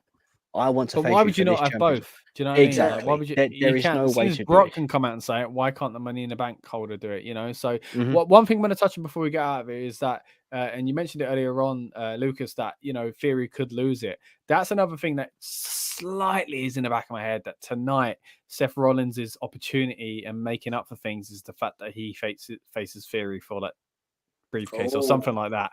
It doesn't seem that likely, but I just think that there's a slight possibility that they could do that because I feel like maybe Triple H might think he should have it instead of Theory or something like that. But that kind of craps all over what's really come. What if, right? How amazing would that be? What if Seth faced Theory, won the briefcase, and at the last man standing, cashed in exactly like he did at WrestleMania. And then but the thing is, Theory would have to have basically 2 actual matches then, which is really weirdly unfair. So it'd be strange in storyline, though. But also reestablishes the problem for cashing in the last man standing is how do you go about doing that? In a triple threat, You'd have to, you'd have to obviously negate the rules. Because even that's been a rumor as well. Seth going into that match, you'd have to kind of it's a mess that they've created. They're gonna have to fix. The only way they can do it, and we mentioned it on a preview and predictions episode, is that if Theory cashes in and they both stay down for a 10 count and he does nothing, which I think would be great for the heel Theory. But if he just stood there and went 8, 9, 10, boom, you both went for the announce table, did you? Here's my cash in. Oh, you both lost. Great, I'm going. Do you know what I mean? I think that'd be the best way. If Theory does it tonight, that's the way I want him to do it. I would take that. Yeah, anyway, we're pretty much getting towards the end of our build-up show now. Of course, I'm watching the kickoff here, and as I mentioned, looks absolutely fantastic. I think you're a little bit behind me, Lucas. Oh, look at that. Oh, big title, Neil. Are you a bit behind me, Lucas? Because earlier you mentioned Theory, and he'd been on screen about 3 minutes before for me. Oh, yeah. Am I tripping? I mean, usually it's just because obviously I'm waiting for you guys, like waiting for my partner. Oh, okay. I thought you. But, Are you seeing? When I said Theory, he literally just appeared on television. I said it, but I had it in my head for like 30 seconds. Gotcha. But yeah, Titus and they're obviously talking now. Yeah, they're really using him as a spokesperson, aren't they? Yeah. I don't know if I'm just awake far too late already, right? I see the ping. Yeah, so don't stay up and do the review in the morning, mate. No. Yeah, go on. Right, you can see that it's a pinball machine, right, floating around. Was that on the stage or was that a graphic layered over the top? Because it really looked like it was embedded into the stage. But I've got a half and half screen, so I don't know. That's what I'm saying. Like, am I tripping? Well, speaking of stage, where is Titus at the moment? Are they on the side bit with a screen? Where were you with Titus? Where are you with Titus? Like, I'm looking backstage. They're outside still in a parking lot. Okay, some woman's headlocking some dude holding the title. Community people, mate. Rob, you need to stop using this pirated version of the network, mate. Dude, I am. Yeah, that's like a really small stage. That can't be the stage. That's not the entrance. That is not the entrance. You know what? I just realised I paused it, and then I pressed play again. So like I'm like 10 minutes behind. You did it. Right. On that note, this is a great time to start wrapping up and let you know that, like I said earlier, at 11 a.m. British summertime, we're going to be doing the SummerSlam review. Hopefully, Rob's had a few hours sleeping. I have as well. 3 a.m. PT, 6 a.m. ET. Definitely join us for that. If you joined us late, go back and watch the beginning of this. We had an in-depth conversation about the future of WWE as well. So that was a lot of fun. Speaking of a lot of fun, guys, really enjoyed it tonight. Looking forward to SummerSlam. As always, you boys have helped get me in the mood, so I really do appreciate it. And hopefully we've done that for the viewers here as well. Lucas, Rob, thank you very much for joining us. Anything you want to say before we get out of here, boys? No, it was good. If I stay awake, I'll let you know how far I get in FIFA because I want to get to Division 1. Division 1? You've gone back 15, 20 years, have you? No, I'm on a road I'm on a road to Division. Well, yeah. I'm on a road to Division 1. I'm in Division 3, so I need to get All there. Right. With that being said, check us out tomorrow on the recap and review. Thank you very much for joining us. Subscribe if you haven't already, and if you have, we really do appreciate it. We'll see you on the next review, next podcast even, which will be tomorrow. See you then, guys. Welcome to the Rebellious Noise Pro Wrestling channel. On this channel, we bring you some great content from inside and outside of the squared circle. We will go through and offer some in-depth analysis of the biggest events of the year, as well as bringing you exclusive interviews with some of the industry's biggest names. There will also be live show reviews, in-depth features, and podcasts. So make sure you give that subscribe button a slam so you don't miss any of the action.